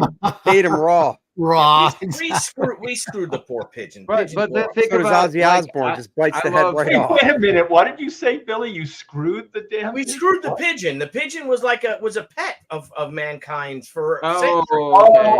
You mean it got the bum end of a rat? It was for messages and stuff. And then when the telephone happened, they didn't need the pigeons anymore. So all the people in the cities just let the pigeons go. And now they've they're all over the place. Glitch is calling out Winsor Newton, and I'm gonna have to tell you, this is why I'm a weird ass fucking art supply hoarder. The quality control on those Winsor Newtons have gotten really bad recently. Same as the Raphael brushes. It's totally true. Yeah. You know, I have true for all art supplies. Yeah. Try finding good ink. When my grandfather passed away, they said you can walk through the house and grab the things you want. I was me and my brother Andy were the only ones in his art studio, and I grabbed all of his Winsor Newton sable brushes, and they're all from the 60s, and they're all badass. You know what I mean? Like, so that and again, when you go on that adventure of trying to find the right brush, you see, and guys, I don't know if you guys ever see those people that are called super tasters. You tried out for it once, Art. It's like guys that work. It's like guys that work at Nabisco. That like make sure the formula is consistent. There's like a guy. There's a guy that you could blindfold him. Put there, like, let's say there's 10 Nabisco factories in the country or in the world. Give him 10 separate Oreos, and he could go, "This is Ohio. Oh yeah, clearly this is New Jersey," and he could tell you which factory they came from. He's that. I can tell a good brush when you're testing it without. That's what I'm talking about. Without looking at it, because the thing is, it'll snap. Like if you get it wet, and then if you just kind of pull it back, let it go, and it snaps. Can we do a callback real quick? I want to bring up our friend. I think we need to move on. We haven't even went through real quick. No, the tomfoolery that the brush people. This is important, Art. The tomfoolery. The tomfoolery. That's Aaron's new IP. How dare you? I know, but the tomfoolery that the brush companies use now is they're starting to put kind of like the waxing of an apple. They put this sort of snap material on it, so it gives that illusion. You get it home and you get it in that brush soap and you give it a twist and it fucking flails out on you. Yeah. You know what I'm saying? Like that, it's tomfoolery. So I'm saying be careful. Find yourself an Owen. Owen will let you test them. Yeah. That's right. And also, like when you get those things, and sometimes you can tell there's like a coating on it, just wash it off. It should come off with water and then test it. Anyway, is this your next? Is this your choice? I was going to say your next. Yeah, let's go with this one. Sorry, Billy, I took up all your time. Darwin fucking Cook, Yes. Just I got a couple of pages to share. This is I love his Parkers. I have one of these in my bathroom right now. Yeah, I got some more.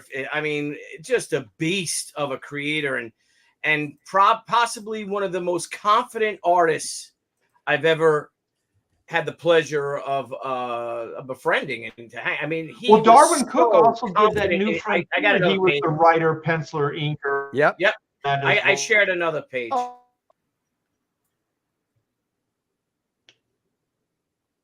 No. Everybody. All right, I'm having some problem with. All right, Art's got to kick himself now. But yeah, he did New Frontier. That's the first thing that comes to my mind because I'm such a superhero guy. Yeah. That's Parker stuff. New Frontier. I mean, and the thing was that Dan did not like his art. Dan loved Finch, Dave, Jim Lee, he liked guys that like overly that. constipated shit. Yeah, he just didn't appreciate. He liked him and all, but Darwin had so many projects, pitches that he would tell me, and I'm like, oh my god, why are they letting you do that? He's like, I don't fucking know, man. Like it's sad. It's heartbreaking of what he could have. I mean, the amount of work. I think he's won like 19 Eisners or something like that. The amount of work that his body of work is phenomenal, but he was so fast too as an artist. Again, everything is where it should be.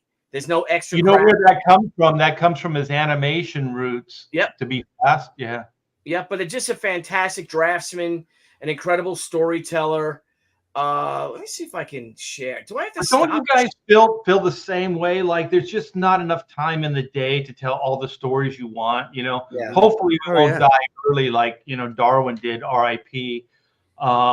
You know what I mean? But yeah, that's my goal now, is just to try to get all those stories out. Because I remember listening to George Lucas, and he said, I only have so many more stories in me. This was a few years back, and then I started thinking, oh shit, I'm 50. I'm not 50 anymore, but it was about when I was 50. I was like, how many more stories do I have to tell? Yeah, I think gotta get going. Had like one story after American Graffiti, and that's it. Yeah, I was gonna say he's only had. And I think it was Raiders. Yeah, and I think he just decided to call it episode 4. I don't think he had an episode 1, 2, and 3. No, right. I don't even know if he had an episode, 4, 5, and 6 either. Do you guys ever think about the what Art's saying, like the mortality thing? Like, before I went under the knife, like I really thought about it. It was my mother's birthday, and I really was feeling superstition and kind of worried, like, hey, this may be the end, and like I have so much fucking shit to do, and like, personal stuff with the family, watching the kids grow and all that, but also my own personal goals.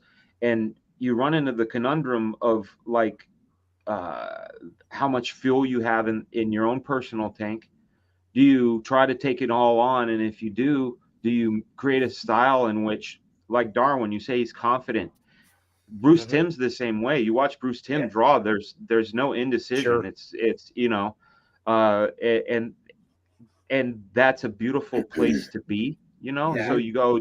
That means your output is more, or do you do kind of like what the Image guys did, at least with Jim and Rob, where you go, hey, listen, I have this idea. I'm gonna write it all out in the outline, and I'm gonna supervise it, but I'm gonna let it go here. Do you know what I'm saying? Like, do you guys think about that ever? No, I wasn't until now. Not really, to be honest. Not anymore. All my kids grown. When I turned 60, man, that's all I've been thinking about since I turned 60. And it's only been 3 months, but it's like, how much Man, time do my I have kid- to get all this stuff out? You know, factoring in how long does it take me to do a book? Can I actually do all the stories I want to do before I hit 70 and can't draw anymore, or Right. you know, whatever. You know, so yeah, I think about it constantly. I never And thought now, about immortality. maybe until that now. what we should do, we should make this a professionals episode, because I think there's real rich information in this topic. Mortality? No, just the mortality, but like, think about this. Then you go, hey, I only have time to do, like, if you were fast at doing layouts, you could just do layout after layout and lay out everything you possibly could. Oh yeah. In the best way you could. So there's a tome, you know, because like my brother asked me, and I'm not bullshitting you guys. He said, what's going to happen with Black Flag if you fucking die? I go, I would ask you to ask the professionals to finish it. The book is done. They would just have to finish it. And you know what I'm saying? Like you think about that, you can get tons of stories out of yourself. If you just, you know, kind of like output it this way and maybe give yourself, anyway, I'm going long. Topic for another thing. Sorry, Art. I'm yappity yap. Don't talk back. It's okay. It's okay. We're just happy here. So, Billy, were you finished with the Darwin Cooke stuff, or? Well, yeah, you can share that Batman piece. We all know Batman. If you want to share my screen, that one Batman piece with Spirit is just, it's just wonderful. And again, great. Darwin, he was the real deal, man. He loved comics. He bled, you know, eat, slept, drank comics. He was a huge fan. Loved the, hated the industry, you know, but loved the medium. Anybody, you know what I have to say, Billy, and sorry to cut you off. Anybody that loves comics would definitely hate the industry. Yeah. Oh yeah. Pretty much. So I just felt that when we're talking about triple threats, I didn't know if anybody else had him already, but No, that was a good call. he's got to That's have a his great due one. because he was brilliant. He really was. Yeah, he was great. That New Frontier was genius, and also they did a great job with the cartoon, like adapting the books. Yeah. The cartoon. And if you look at New Frontier, every page of New Frontier is three horizontal panels. Mm-hmm. Like a They told the storyboard. entire book in 3 horizontal panels. I mean, I'm sure there's some. It's a splash storyboard. pages. I'm sure I got a couple of them here somewhere. Yeah, But each they- page. Are there 3? There's 3 of those per layout. Yeah, Paper. I can just pull up a New It's Frontier. called New Frontier. Let me Yeah. see. I think I have it. You gotta have it. It's I got brilliant. the big oversized slipcase. That's a gorgeous book. Yeah. Let's see Cook. I'll just do Cook. Dude, you know what? I'll be honest with you guys. I was 100% late to the game with Darwin's work, and I'd only heard of him. Like, I'd hear people go, "Yeah, Dar this, Dar that, da da da da." Oh, did you hear Dar died? You know, that sort of like, I didn't, because I was out of the business for a piece of time, and then I saw his work and was like, "Holy shit! How do you miss this?" You know. Yeah. And then any spoken word about that guy has been nothing but like, he was the man. He was a really great guy. Dude, he was a badass, man. I share this Yeah. page if you want to share it. And Hell and yeah. he didn't give a shit, you know. He no fucks given, and he was just, you know, he wore his heart on his sleeve. And I mean, the whole book is these 3 horizontal panels, except for Yeah, splashes. Man, that's so It's a cool. I double got to page read spread. that again. It's just great shit. You It know, was there's the just George face, man. You know, it's just, I just love it. It's great dialogue too, because the scene is really cool, and it'll make you really love Wonder Woman, because she arms these women and has them basically go after their captives with arms. And then Superman's like, you shouldn't have done this. And then she's like, well, I just gave them, I opened up the cages and I gave them access to these weapons. They did the rest, you know, but like everybody has the right to defend themselves, basically. And then Superman's like, what? Yeah, kill the Viet Cong, you know? Yeah, absolutely. Yeah. And again, it's great stuff. Again, yeah, you do love Wonder Woman in this. And I say I love, that's why I love like Graham's art too. I mean, I appreciate all of you, everyone on this panel. I appreciate your art, but I love Graham has that confidence too, though. Like no one, I waste a lot of lines. I think because of my insecurities, perhaps I might over render things, you know. But I love guys like you know, like Graham, that you have that sort of cartoonist sensibilities to yourself. And a couple other guys I'm going to name. Thank you. Here too. Well, I'll name Terry Moore's like that. You know, a lot of the people I really love. I really love cartoonists, you know. And even Kubert's got that. Joe Kubert, this is like nothing wasted. Everything on the page is what's supposed to be there, and not a damn thing more you need. Right. And, you got to love that stuff, man. It's inspiring. Agreed. Well, I'm going to share mine. Hopefully, my computer will hold up long enough for this. So, are you guys seeing this? Oh, Space Girl. Yeah. So this is a great site too, because I can blow up on these panels. But this is kind of like the Darwin Cooke thing, where they're just kind of horizontal. Yeah. He did it kind of like a newspaper strip is kind of what he was going for, I think. Here. Yeah, because it was like a weekly or a monthly on his website, and then he compiled the stuff into like a little. I got the book here. I'll show it when I come back. But I find a lot of inspiration in this. It's just one panel, but he captures so much with the panel. And so this is this is Travis's writing, his penciling, and his inking. This inking is inspired, as far as I'm concerned. Oh yeah, it's God, he's phenomenal. Wow. If he does a Kickstarter, say, or an Indiegogo, he'll do $500,000. Yeah, he'll never finish it. Also, I mean, no knock on Travis, because I remember him from back in the day, like brand new Travis. Yeah, he doesn't draw like this anymore. He's digital. He actually works digitally. Yeah, it's the same. And God, I love these guys both, especially Stephen Platt. Like that's my homie. But it makes me sad, and this is me agreeing with you, Billy and Graham, as far as love of cartoonists. The thing I loved the most about their stuff was the cartooning.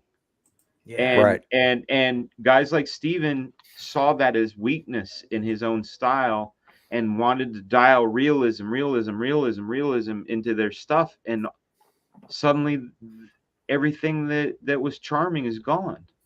Mm-hmm. And I feel like, and I'm sorry to say it, I feel like Travis is in that category right now. Yeah, but Travis he's on Twitter, and he's posting gouache paintings and stuff. So that's I was going to say he's posting covers and stuff. They're not killing, but they're not killing me. Are they hitting you in the same way that X-Men Wildcats did? Or no. what about before X-Men Wildcats? What about Grifter She by Travis? Yeah, No, that's good stuff. That's right. You're welcome. That's right.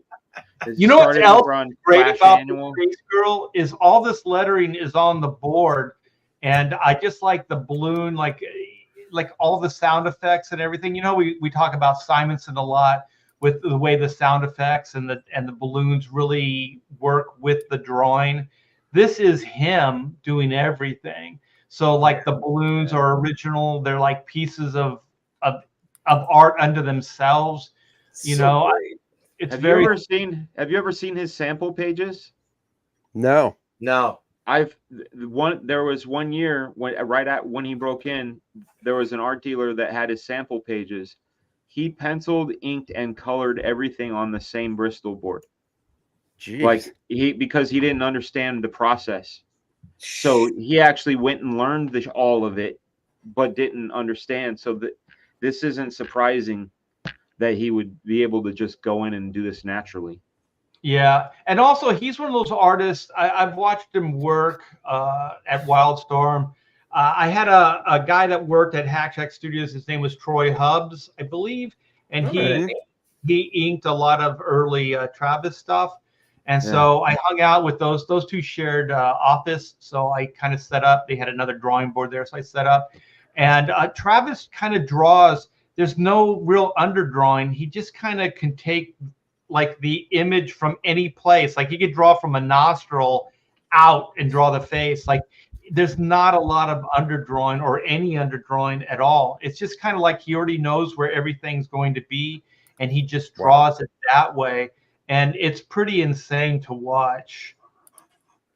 He's a savant. Yeah, I think so. Brilliant. Yeah, brilliant. But Look at that. Holy I liked crap. it. I like it. To me, this is the peak of his powers. Like, you know, what that's another topic. Hey, there's Ray Spanion. Hey, Yeah, Ray I was Spanion. going to say it's Mike Pence. Hey, go back to the one before it. No. This Look at this all day.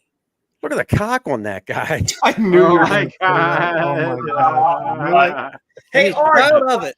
Art, can you share this link in the stream? I mean, in the chat. yeah. Like an hour little group there. I can actually. I'll put it in the chat Facebook as room. well, I'll put it in the Facebook room, but I'll put it in the chat. The bros. So they can get them. Yeah, so they can click on it. Hopefully, you'll click on it after the show. But yeah, this stuff is very inspired, and I do agree. I think this was his not his swan song, but kind of like his swan song, like the last really inspired work. I think I still like, you know how you brought up the paintings, Billy, and things. There's still some really great stuff, and then like his digital stuff. I think he did some stuff with Mark Miller recently. He did. And it's good, but it's just not this, you know. When did this come out? This was the 2000s, the early aughts. Did he? So how many strips of this is there, or panels, or numbers? Or whatever? He had done volume 1, I think, is 52, because he was doing like one a week, and then he put it out. The French version of it's cheaper than trying to get the American version of it. It's like the book itself is shaped like this. Yep. Nice little canvas. Yeah. Hardcover. Yeah, Oh my God, you could totally do it like a crowdfund on this. Oh my God, do you imagine? But then he started volume 2 and never finished volume 2. But see, here's like, see the BAM, like he incorporate like the sound effect in with the art and everything, and then like the alive, like the balloon starts to fade out. Yeah, there's a lot of stuff going on here. Travis is a freaking genius. There's no question about it. But you know, it's like, again, I like the funk and the flavor, and like to him, he's like, it's not perfect yet. It's not perfect yet. Like I can see that if he's the kind of guy that draws from the nostrils out, like you say, he's probably trying to perfect to accurately display what's in his mind, and this is not doing the trick for him. Do you know what I'm saying? Will's told me something years ago, and I was like, how? Because it would always take us forever to do these X-Men books, and he's fast. Like I've worked side by side with. He is fast. Will's, Will's Portaccio. Yeah. I go, why does it take so long? He goes, I get bored. It's too easy. And I always like when I think of Travis, that's what he said to me. He goes, it's too easy. And then I remember having a conversation with Art Adams too. And I'm like, why don't you do more work? And I think it was just like, he's just like, why? You know what I mean? Like, why? like I make enough money doing it, you know, and they're just not inspired to do like a bunch of work. Just do whatever, you know, because I don't know how they're making a living. Like, I don't know how Travis is making a living. You know, I think his wife's family, from what I heard. Yeah, it's really wealthy. Yep, that's true. Yeah. because like Art Adams could sell his original artwork. So he told me he could do a miniseries or an annual, and then he could live off the miniseries and the artwork sales. Yes. But anyway, well deserved. They deserve it. Mm-hmm. Yeah. It's interesting though, because there is sort of a grass is greener sort of thing. Because I remember one time Tim Townsend was in town for I don't know why, but we were over at Mile High and we were flipping through a sketchbook, and there was a Joe Mad Batman in there, and I'm like, what? I said to Tim, I'm like, dude, if I could draw like that, I would try not to sleep. You know what I mean? I would be so excited. You know what I'm saying? Like, I hear you. If the shit coming out of my hands look like, because there's a peak Joe Mad period for me too, where I'm like, yo, he found the golden gold. He found it. You know, the energy was there, the humor was there. It was a nice balance. But I said to him, I'm like, dude, I wouldn't sleep if I could draw like that. But it is that sort of like, okay. Yeah, I'm going to take this. This is Comic Book Bob. That sounds like Will's to a T. He said he doesn't do interiors anymore because he would rather do covers and pinups at cons because it's more fun. Yeah, interiors is a lot of work, you guys. Yeah, I was going to say, and doing interiors is a lot of work, and a lot of us are used to it because we're grinders and have been most of our careers. But some of these other guys, they just like. That's what separates the men from the boys. Anybody can deal with and you know, hit a good one, but it takes a lot to do 22 pages, 12 of them a year, you know. Yeah. Yes, sir. All right. Well, we're going to go on round 2. So if you guys are tuning in a little late, we're doing triple threats in comic books. So that's writer, penciler, inker. So we're on our second round. So Andy, what do you got for us? And make it long because I got to go use the restroom. Oh, jeez, you're not even going to be here for it, you bastard. Okay. All right. Mark Talk Schultz. it up. Oh yeah. Mark Schultz, Cadillac and Dinosaurs. That was one That's of mine. a good one. Bastard.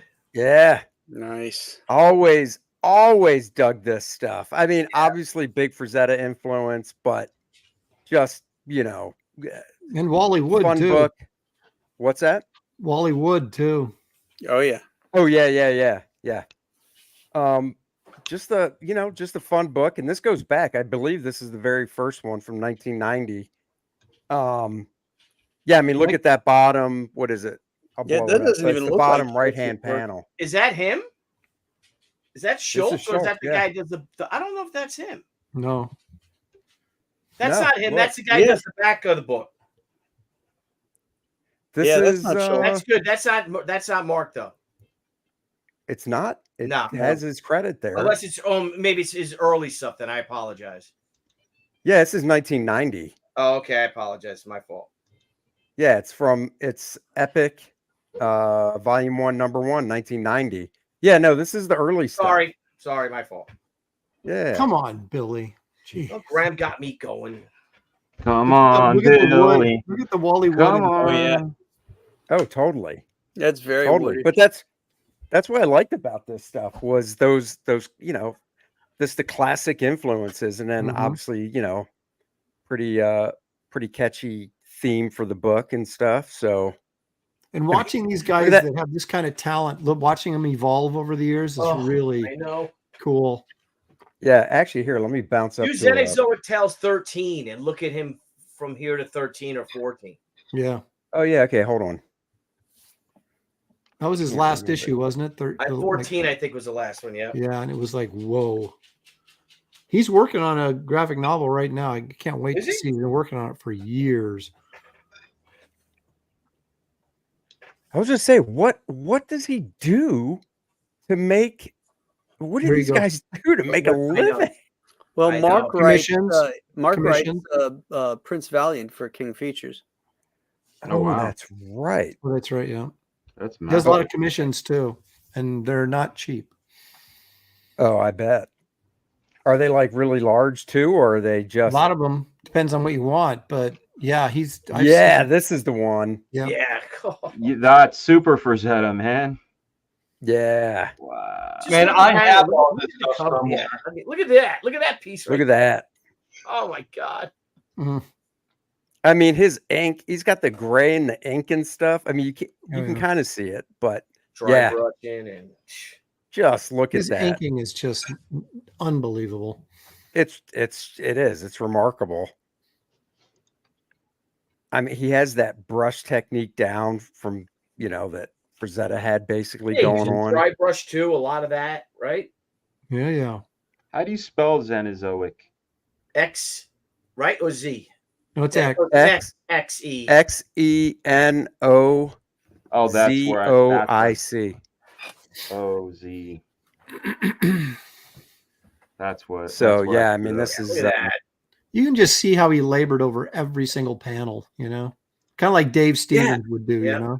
That yeah. first, Dave Stevens was another guy I was thinking of. So Yeah, That he's so first humble panel, too. that If you guys last ever talk to him, amazing. Mark. You know who I think kind of also falls in this category, who's a little more modern, is that Eric Powell guy. Oh yeah, he's great. oh yeah, Great. Goon, Yeah, the Goon, Eric yeah. the Goon. Yeah, yeah, really. yeah. His really stuff, solid stuff. he's Little got the sauce cartoony going on feel, here. but he has some rendering that's kind of like this as well. But if wish you these go, were if you better go, scans. scroll up a little bit, back up, that panel on the left. Look at that with the doorway with the light, like Mhm. Oh, down shot, into yeah. that roof.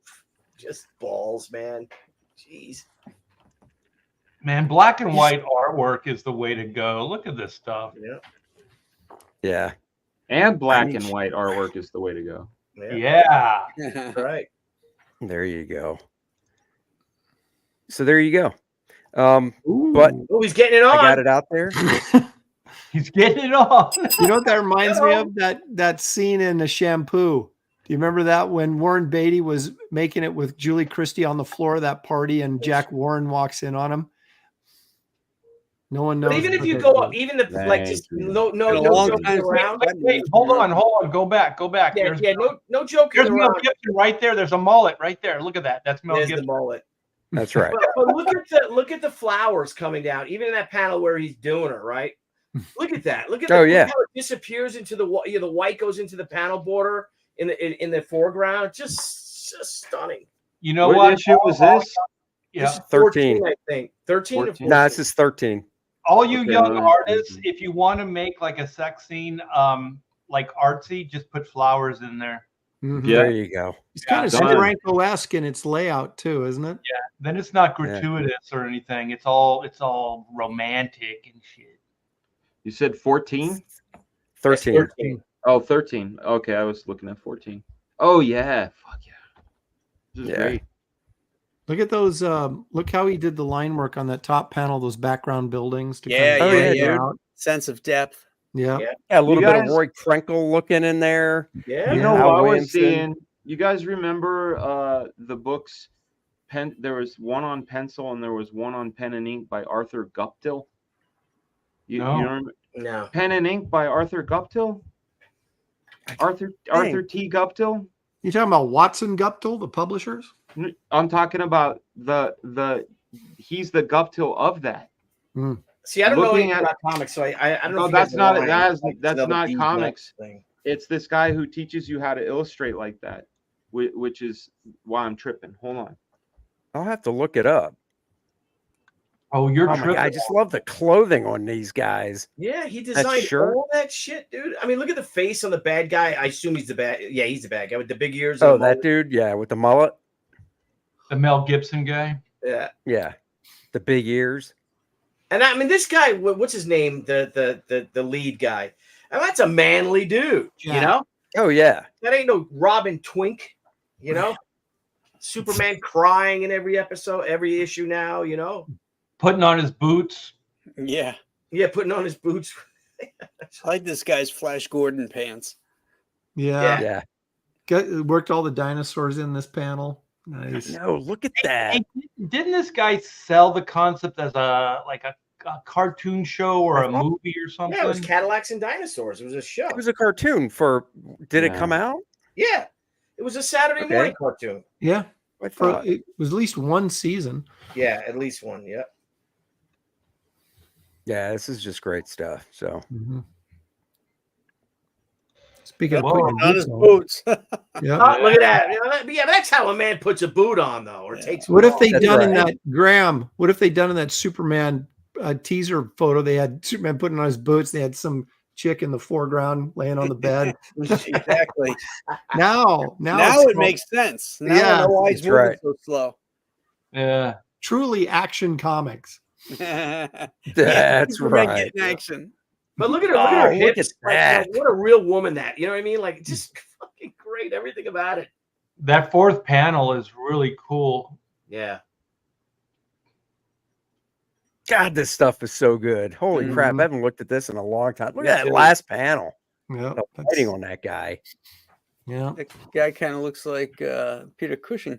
Mm. Yeah, I see it. With a little bit of razzle, with a little bit of with a little bit Razzle Rathbone. of razzle bath bones. Oh, Razzle Bathbone. Oh wow! Look at that third panel. Oh my gosh! Look at the background. Oh, Damn. Yeah, that's what I'm doing jungle scenes right now for black and white, and this is inspiring. Look at that thing. The depth of field there, it's all with Yeah. ink, guys. It's all with ink.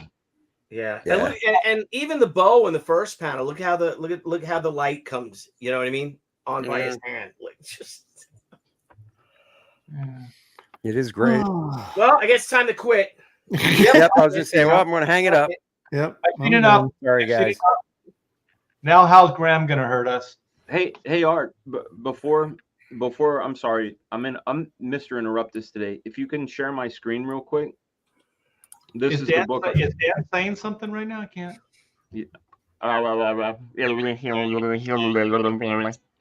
This is the book I'm talking about. You see. Oh yeah. I've got that. Oh, I think I do have that. the book. Yeah, I have. That's why I was like, how could you not? Because when you look at drawings like this, they teach you how to do that technique, you know, Right. which Yeah. I think it's kind of interesting to see Schultz incorporate some of this along with that classic Frazetta Foster vibe, you know? Yeah, if you go all the way across that tier you're on, that first one, drawing it with pen and ink, that's the one I have. It's really, dude, this fully looks like a 70s copy. yeah. Right? I Like- have that exact copy. Yeah. With But that yeah. cover and everything. Yeah. Okay, I'm gonna buy this book right now on Amazon. You need to. It's a $28 good book. and 13 Yep. cents. Find that It's solid really right inspiring, now. Billy. It's really inspiring. There's a lot of good stuff. It's classic pen and ink. It's not like comic book stuff. Yeah. No, but it's all applicable though, because what we're Oh, of doing course. is we're translating shapes and vibes, you know. Dude, I take everything I experience, everything I see, and I bring it all into my work. Like I don't say this I'm not going to do, this I'm going to do. I'm not like that. I just bring it all in. Bring it And, all in. Bring it all Bring it all in, baby. Bring it all in. All right, Graham. That's why I hoard all of the premium white paint. Trust us, Art. When we look at some of your pages, we're like, oh, he was looking at Playboy today. Okay. Yes, sir. Premium white. We're gonna go Right. to 2 a.m. tonight if we keep this up. Yeah, I know. Yeah, I'm yes. sorry, Graham. Let's go. All right. Oh, shit. That's a great one. Holy shit! This is Our old pal Howard Chaykin. It's so Howard, obvious. Who brings Chaykin. design elements into his work? I mean, Yes. there was nothing like this on the stands before Howard started experimenting with the design on the page. I mean, Yeah. everything from the lettering to the panel arrangements. Look, I love the borderless background. Borderless. God, I panel love that. here. Yeah. There's a lot of stuff going on here, but when you throw in a borderless panel like that and opens it up, it airs out the page. Breaks it up. Makes it a lot easier to read. Yeah. I totally agree. Also, go back as long as you establish, like there's great establishing shots on that page before. So you can do that open panel when you establish as well as he has. Mhm. You understand where she's at, you understand everything around her. And then when you open up that last panel, you don't need all that extra detail. And Howard's very good at nuances too. The way people are standing, or Yeah. like this guy putting on his jacket. That's not an easy thing to draw. Yeah. You know what? One of my favorite things that Howard did is it's a sexy woman walking across with the high heels, and you hear click, click, clack, click, click, clack as she's walking across. So you hear the sound effect as she's walking across the horizontal panel. Mark Right. Thrust, sexist ranger. Mark Thrust, sexist. Only Howard. Yeah. Only Howard. Look at those great pants, though. Yeah, I know. Was he a Steranko fan? I've never asked him. Probably. I don't know. I haven't asked him. Oh, either. I know by talking to him, he hated Frank Miller. Oh, Really? Yeah. They used to live together, didn't they? Yeah, he told me stories. I don't remember any of them. I just remember he really disliked him. I think it's because I believe that Howard thought he was doing truly adult comic books, and then Frank was kind of a poser. So I think that's maybe where it came from, because definitely Howard, I think, really might have been like the first to really do this type of adult, action adventure You stuff. could see the influence on Dark Knight. You can see the Dark Knight, you could see how Frank might have learned some things for Dark Knight from this stuff. Yeah. I feel like Frank stole so much from Mickey Spillane. Oh, for sure. His writing style for what that started with Daredevil was so Mickey Spillane, married with Will Eisner. Yeah. Do you ever see the Twilight? Howard Chaykin wrote it, and Jose Luis Garcia Lopez. Yeah.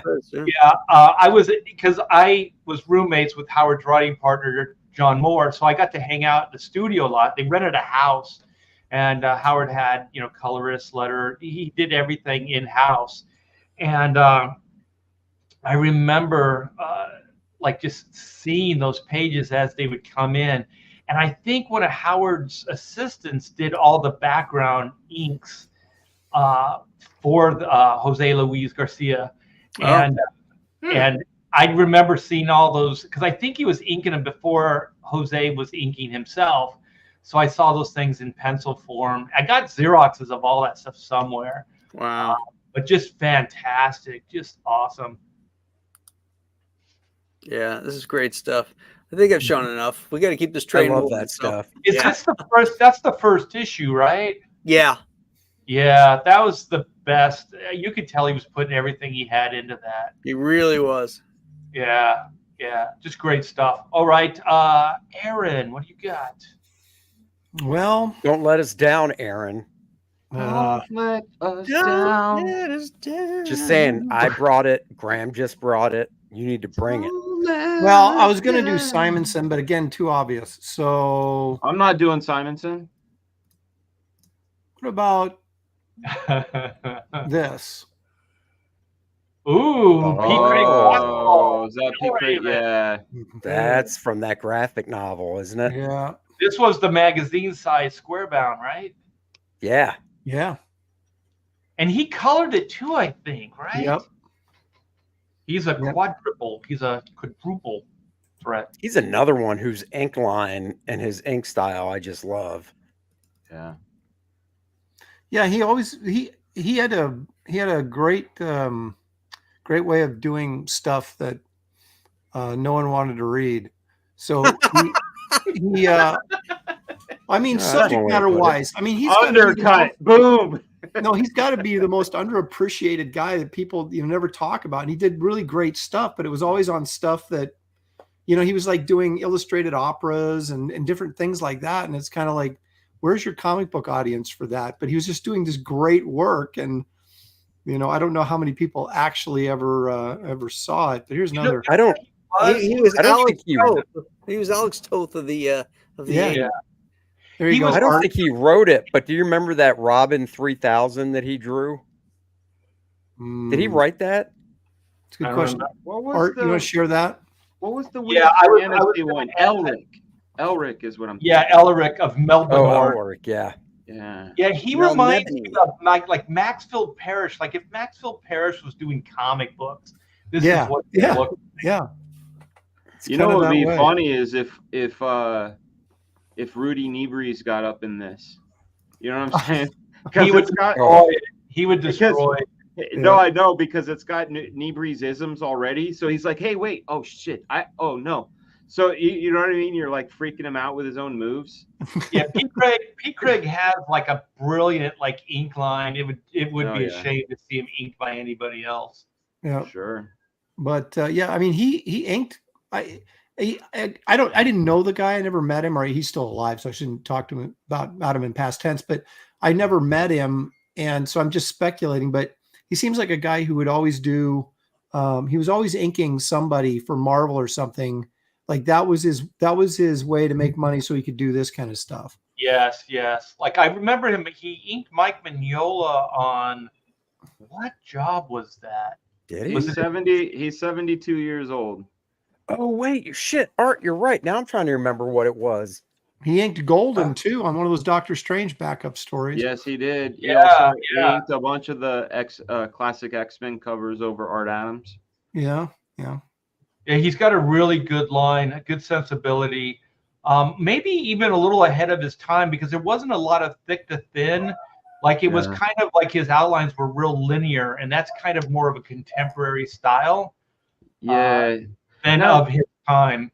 Do you think that he was influenced by Kaluta, or he was influenced by the same things Kaluta was influenced by? I'd say like the Kaluta and everything else. Yeah, because like I said, there's even some Parrish in here. I think Marcus brought up, and I know I have the issue. Towards the end of the ROM series, Steve Ditko was drawing it. They had different guys doing finishes, and P. Craig Russell inked an issue of that. Really? Over Ditko. Weird. Crazy. That'd be cool. That'd be cool looking, actually. Yeah, he definitely felt like one of those, 70s illustrative comic book artists. It was like, if the 70s were the decade of the illustrators or the artists in comics, the 80s were definitely the decade of the auteurs, right? Yeah, definitely one of the studio guys. Yeah. And looking at his stuff right now, like from an ink standpoint, if he didn't have these colors on it, I don't know if you'd really see the planes, because it is real linear. The line weights are real linear. They're real similar too, from like foreground, background, midground. Oh yeah. So it's really kind of an interesting style where there isn't a lot of like dedicated line weights to the different planes. Yeah, it's very classic illustration type stuff, Yeah. And I think that's got to be where he got most of his influences from, really. Yeah. So there you go. All right. Give him some love to people that no one talks about that much. All right, Dan. Good choice. Let's go. Let's move this train. I'm going to keep it moving and move it fast. Yeah, you are. There you go. That didn't sound like you had much faith in. No, I don't have faith in Dan doing anything fast. Oh, wait a minute. Okay, I wasn't talking about that. His dude. wife sure does. All right, let's go. Let's go. We keep. All right, come on. Yeah. I'm sharing my screen. I feel bad now. That's not what I meant. Rob Liefeld. And love. All right, Rob Liefeld. Billy, what do you got?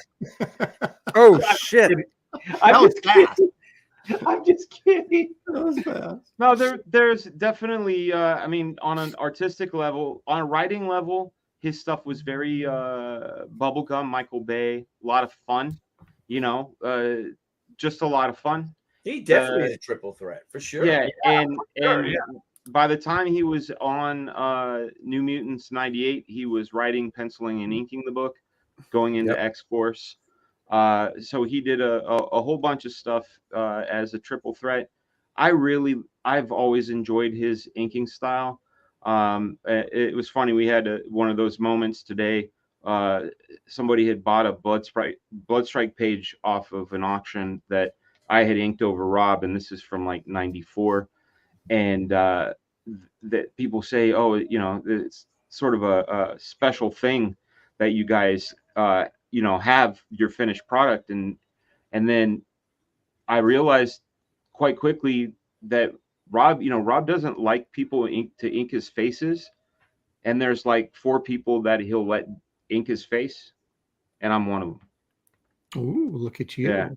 Yeah. So, but anyway, I adore his inks. Like, I would love to see a book of him inking over everybody, because he brings this funkiness to it that, you know, it ties it down. Everything he does is kinetic. Everything he Yes. does moves. Like Mhm. it doesn't. If you get past like just the technical aspects of it, there's always movement to it, and it's just dynamic. And like, this is the perfect. If you were, you know, like, I don't know, 8 to like early teens, you know, or Yeah. late teens, this would be your jam, man. This would be the perfect book for you. Yeah, I was like It was. 16 when this came out, and this looked like pure rock and roll.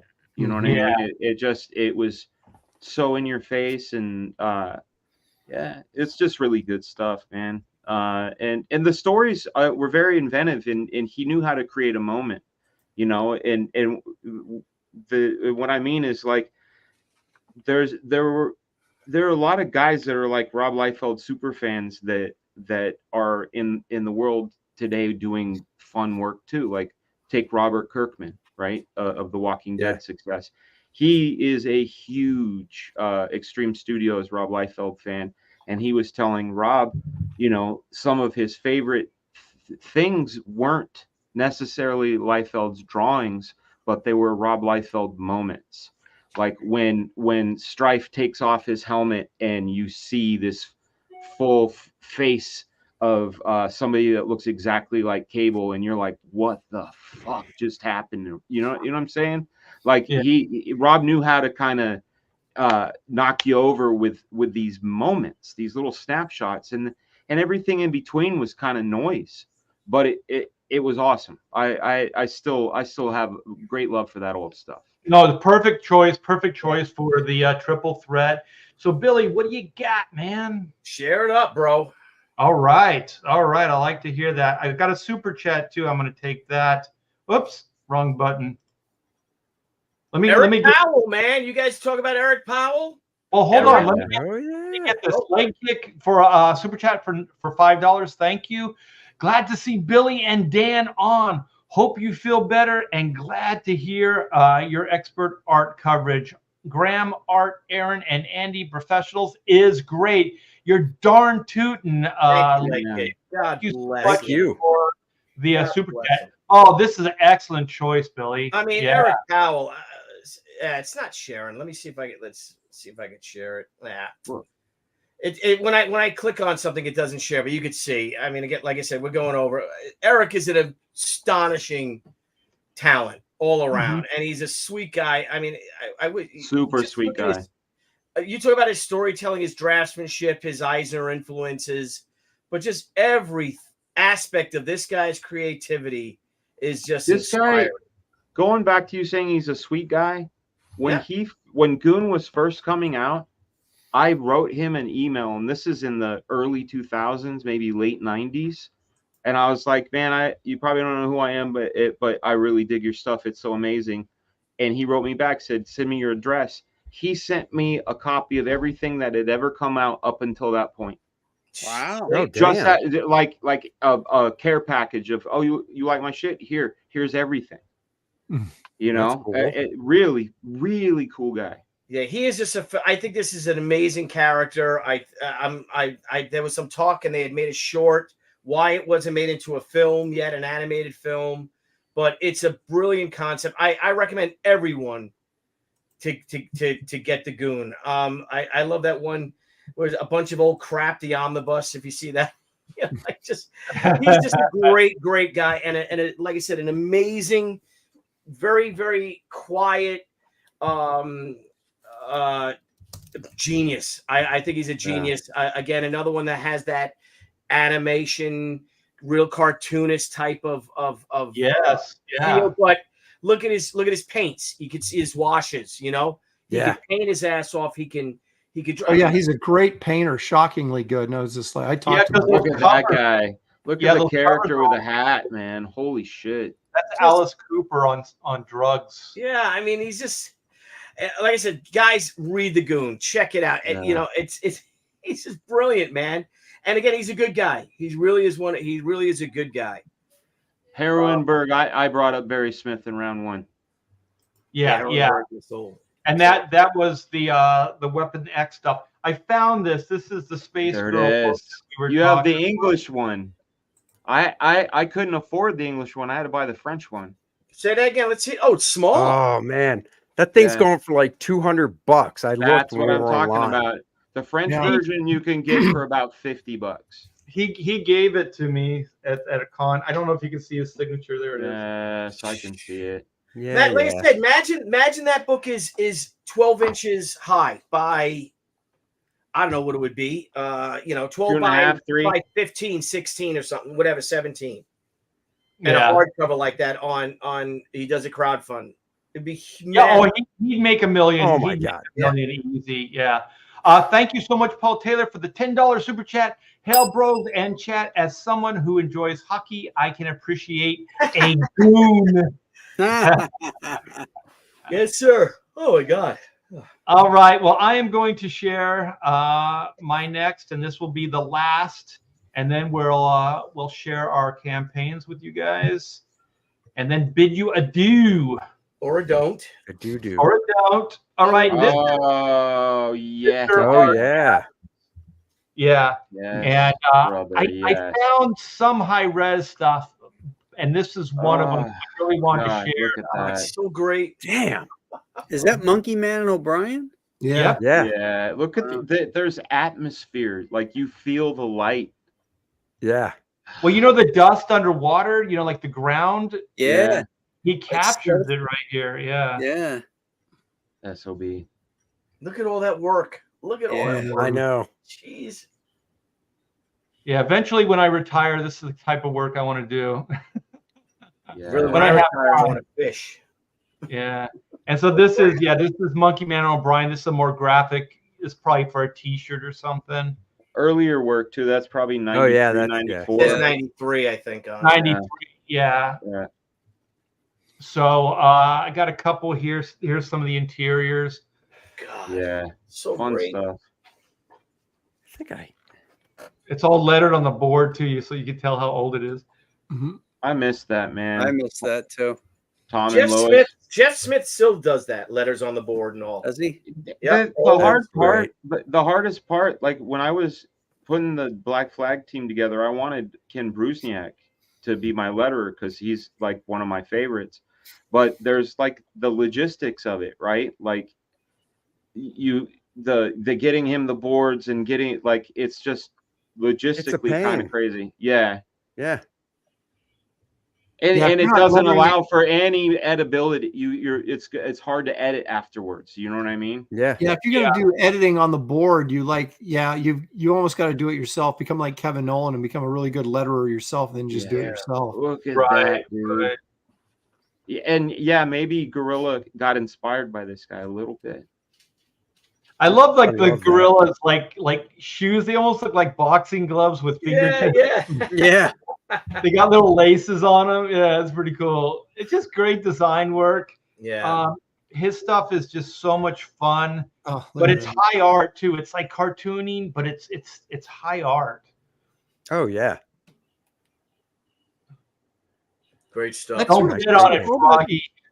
With all that little kind of line work he does, that noodly line work, this looks like Underground Comics, except it's drawn way too well to be Underground Comics. Yeah.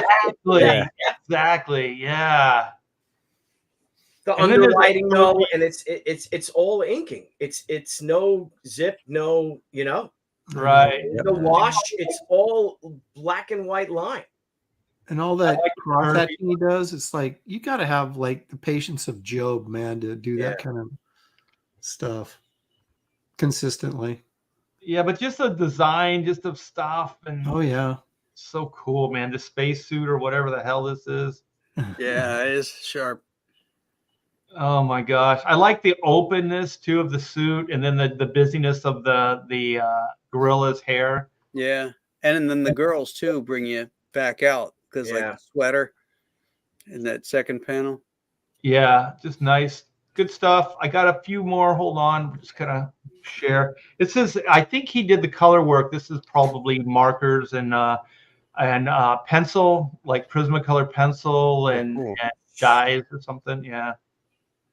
I had this on my wall for years. Like this was like San Diego Comic-Con print or something they was selling in '93. This was all over Extreme. Everybody had one of these. Yeah, I remember it was like on thicker paper, so it wasn't just like a cheap like poster. It was like a quality print. I thought it was cool. Yeah. Those were the days, man. Those were the days. Yeah, this is low res, so I'm not gonna blow it up. And then they'll end crazy. Oh, that's so theatric, man. Boom, boom, Good boom. Lord. Yeah, I don't understand. I'm an inker, and I don't understand this background stuff. Like that's just insane. You know, the shadow here. I know. The hours that go into just like cross hatching over and over and over. Maybe he and just over puts and on over. a favorite film and, you know, just sits there like crocheting. Well, you know what? If I wanted to do this and I was working digital, I would do this once, and then I would I would just make it like a zip pattern, and I just lay it on. Copy paste. Copy paste. Copy paste. Yeah. But look at all this rock. You know, we're talking about knee breeze. Yeah. Look at this shit, man. Yeah. It's nuts. Extraordinary. Good choice. A real pro. Damn. All right, man. So let's give a little focus on some of our own IPs. We're all triple threats here. So what do you got for us, Andrew? Oh, you know. Oh, you know. Oh, you know. Do I know? Here we go. Boom, you baby. do. This is KOR-DRATH, The Awakening. The second volume. KOR-DRATH is back with Adriana to defend the Shattered Reach against the evils of Vordoom. Go check it out. We are 46,297, 630 backers, creeping up on the $50,000 first stretch goal of the Vordoom playable character card. Bunch of different stuff to choose from. Let's get this thing to 50K. Sorry to interrupt. Oh, no, not at all. Interrupt away. And yeah, go check it out. It's high octane barbarian fantasy, lots of action throughout the whole book and adventure, and a great story to boot, if I do say so myself. To boot. And I do. Not messing around. The link is in the description. So KOR-DRATH, that's the new book by Andy Smith, and it looks fantastic. And this is volume 2. So if you bought volume 1, you have to back volume 2. So what do you got? And if you didn't, oh, I'm sorry. I was just going to say, if you didn't, you can catch up with the catch-up tier with the volume 1 with the brand new cover. So yeah, so you can get all those. All right, so here we go. All right. This is the third in the Joe Frankenstein saga. The first two were written by me and Chuck Dixon and illustrated by me. This one is written by me and Chuck and illustrated by Anthony Gonzalez Clark. And the reason for that is so that I can work on Escape from Monster Island at the same time. So we're kind of talking about, you know, being able to get your ideas out, more of your ideas out. And so this is one way I'm able to do that. We just launched on Friday, and we are at 46,210, 640 backers. Thank you, everybody who came out early and got this project really going on fire here. It's really, really appreciated. I'll show you some of the original art. Oh, that's my cover there. Nice. I'll show you the original art that Anthony has done. He's the first 5 pages, and he's really killed it. Wow. Is he doing the color work as well? Yeah. He does it all digitally. Phenomenal. Look at that. This is a double page splash here. yeah. Got all these critters running across the rooftops of Egypt. Good stuff. I love how his depiction of Joe. Like that right there, the monster right there. That image right there. The monster? The monster, I mean, not of the monster. Oh, yeah. That's Frederick. Great too. Again, manly man, love it. Yeah, that's Fred. Yep. That's Joe's great grandfather. So I love these vampires here. This looks really cool with the runic tattoos on them and shit.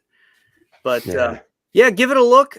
This is high adventure, monster fun. It connects with the Nolan verse. This picks up right after the Ghost of Matacumba Key. Even though it takes place in 1927, it'll work itself out up to modern day and right to the end of Ghosts of Metakumba. So Awesome. check it out, guys. Yeah, great start, and that link is in the description. Thank you. Frankie had a question. He said, "Is this a standalone or a sequel?" Well, it's a continued story. It's the continuing story of from the first two Joe Frankensteins, and from where, as I said, the Ghost of Metakumba ends. So this is a story thread that's running through. What up, dudes? I mean, bros. All right, let's do Aaron Lepresti. Oh, there's the artist himself. That's Anthony Gonzalez Clark. Yes, the Yeah. great Anthony Gonzalez. I'm pimping you, boy. I'm pimping you. You're killing it, bro, on those pages. Nice. They're Insanely gorgeous. impressive. Kit Carter Planet Doom graphic novel. You can go with the hardcover that's here, or the soft cover right here, with cover by Chris Stevens. There's a couple of pages. If you're feeling like Mark Schultz and Arthur Adams and Travis Schreier just kind of boring you, maybe you'll take a step down and look at this. No, this is not a step down. You This guys, is on par, Aaron. I got some line work in there. So and what do you got? You got Ryan. Who do you got? yeah, Matt Ryan's inking, Kelsey's coloring, and we're just moving right along with this. I just added 2 pages to the book because you ever get to a point where you go, I kind of shortened this bit and just to fit it into the 64-page format. Then you go, you know what? I can make this as many pages as I want. This scene needs to be expanded to 2 pages. Whatever. I did that at the end. So it's 66 pages now, not 64. So still got a couple pages to go on it, but we're almost there. Dan Lawless back cover. Gorgeous. So anyway, there's like I said, you have a hardcover, which is a signed and numbered limited edition, or the soft cover, which would be the trade edition available, plus a bunch of other cool stuff. If you'll check out the campaign, you'll find all the groovy stuff in the perks. Thank you, Art, for the moment to push the product. Yeah, and also, you guys, that link is in the description as well. Kit Carter looks fantastic. So, Billy. Dan, I'm sorry. I skipped one. Oh, it's okay, man. I've been very interruptier today. Is this you? This is me. This is my new. Is this Black Flag right here? This is it's my new. This is my new. It's like how Dan was in the Heroes Con after. I think Dan blanked out for a minute. You want me to go to Billy and then we'll come back? No, I didn't. What do you mean? Did I blank out? I didn't blank out. You showed the Liefeld stuff, and I was like trying to come up with a joke. Well, I thought before that. Oh, before that, yeah, I was probably zoning, bro. No, I don't. That's I what don't I understand. said. I don't understand. You're laughing, and I'm not being funny. Yeah, I got out of surgery. Surgery went really well. They sent me home the day after. I could immediately feel a bit of relief in the back. The doctor had told me the last disc was bulging out and the nerves were coming out of the sides like spaghetti. That's how he described it. So the fact that they were able to get that all good and good to go. Once the swallowing was the hardest part. Swallowing is it always is, Dan. Just keep at it. You'll get it. You'll get used to it, Dan. Don't mind the taste, Dan. Yeah. Once somebody in the studio said it tastes like salty chlorine, and I was like, how the hell would you know? Yeah, no, they say that there's sugar in it, but I didn't taste it. Oh, Yeah, Billy gave it up when he went keto. This guy walks into a bar The cat's out of the bag. and he orders 12 shots of tequila. And the bartender says, "You celebrating?" And he goes, "Nah, these are all from me." And he goes, "Well, what's going on?" He goes, "First blowjob." He goes, "Well, the 13th one's on me." And he goes, "I got to tell you, if 12 of these don't get the taste out of my mouth, I don't think that last one will either." On that note, we got Billy Tucci. She 103th anniversary original art edition. Yes. Yes, and we are hoping I'm going to talk to Ethan to close this out on next week's Kings. Sweet. We are in full force fulfillment. We're just waiting on our metal editions, our hats, and our T-shirts. I think that's it.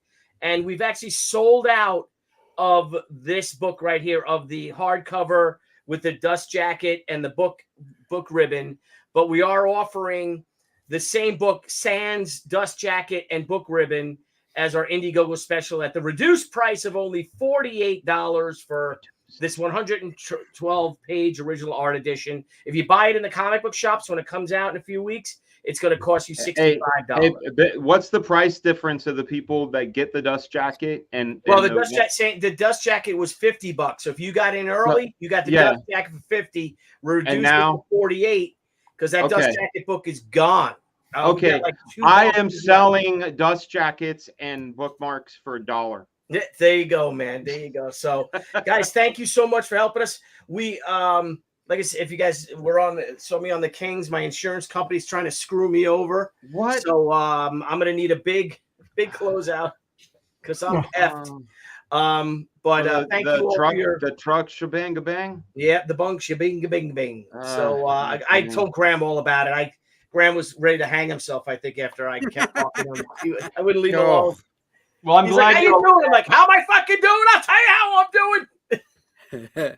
So I'm glad you're okay. I saw the pictures. I told Graham this, and I said I have to, when I'm a spiritual guy, but I have a fault, I think, and that is I have to learn to appreciate what I have and not dwell so much on what I've lost. Correct. Things could have been a lot worse. Same thing for you, Dan. Same thing for you, Graham. We've all been through it, and to appreciate that, what happened to me could have been a lot worse, and not pine over, what's going on. But hopefully I will. I'm working on it, but I've just been really pissed off. So, but please, guys, help us back. Please help us. Hopefully we'll do it. We'll have a nice closeout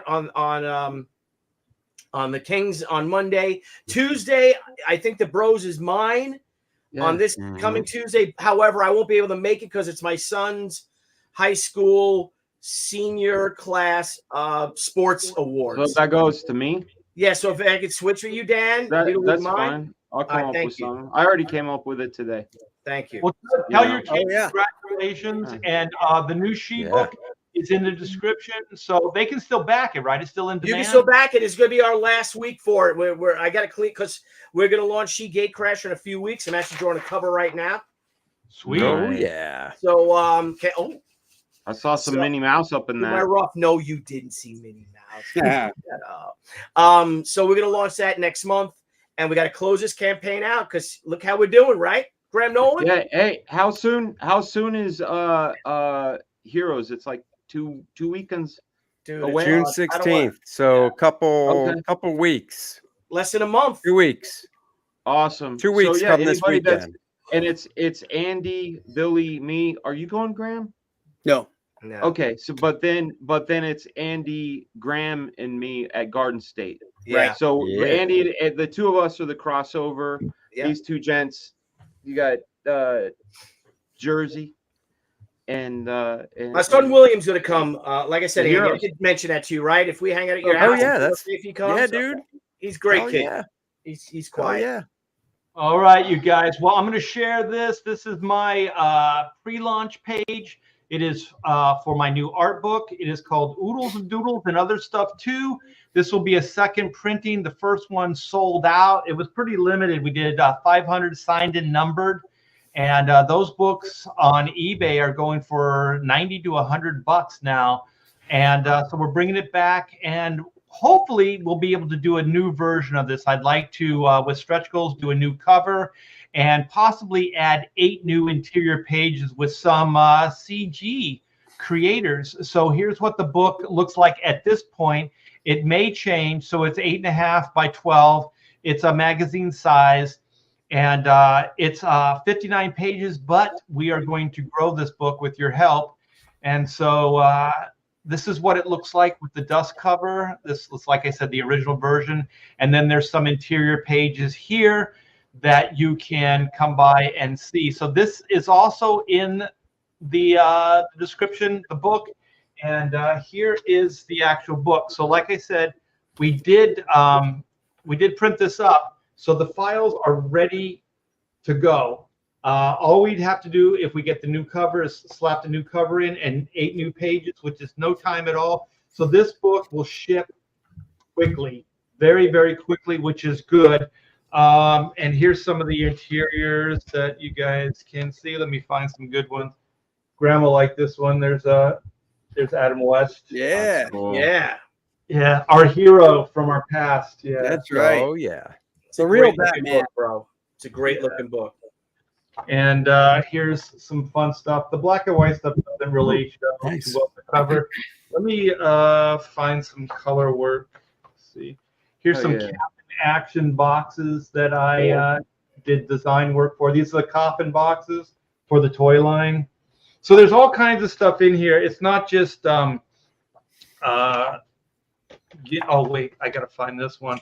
It's not just, you know, like comic books or pinups or con drawings.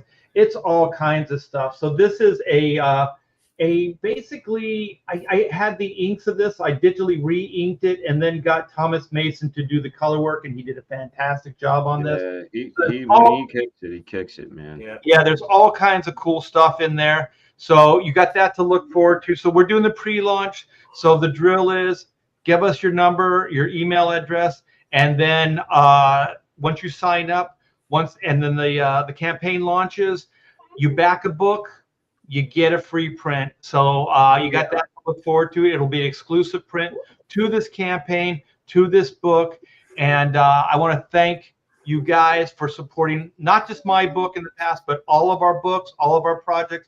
We do appreciate it 110%. We could not do this without you. So thank you. And also, everybody in the chat, thanks for hanging out with us for the last 2.5 hours or however long we've been going.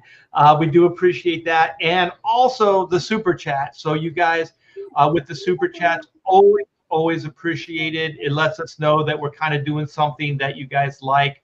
So it's not so much about the money, at least for me, it's about the idea that you guys appreciate it. So I want to thank the super chats. And next week, I guess it's going to be on Dan's channel. So we're going to rock it on Dan. So thanks, everybody. Have a good evening. Real quick, film fans, tonight on Turner Classic Movies, you have King Kong, Metropolis, and Modern Times. Oh, shit. Those are fucking all great. King Kong starts at 10 o'clock Eastern time. At 10? Okay. That's in 1 minute. So goodbye. That's in 1 minute. See ya. All right, you guys, take care, and we'll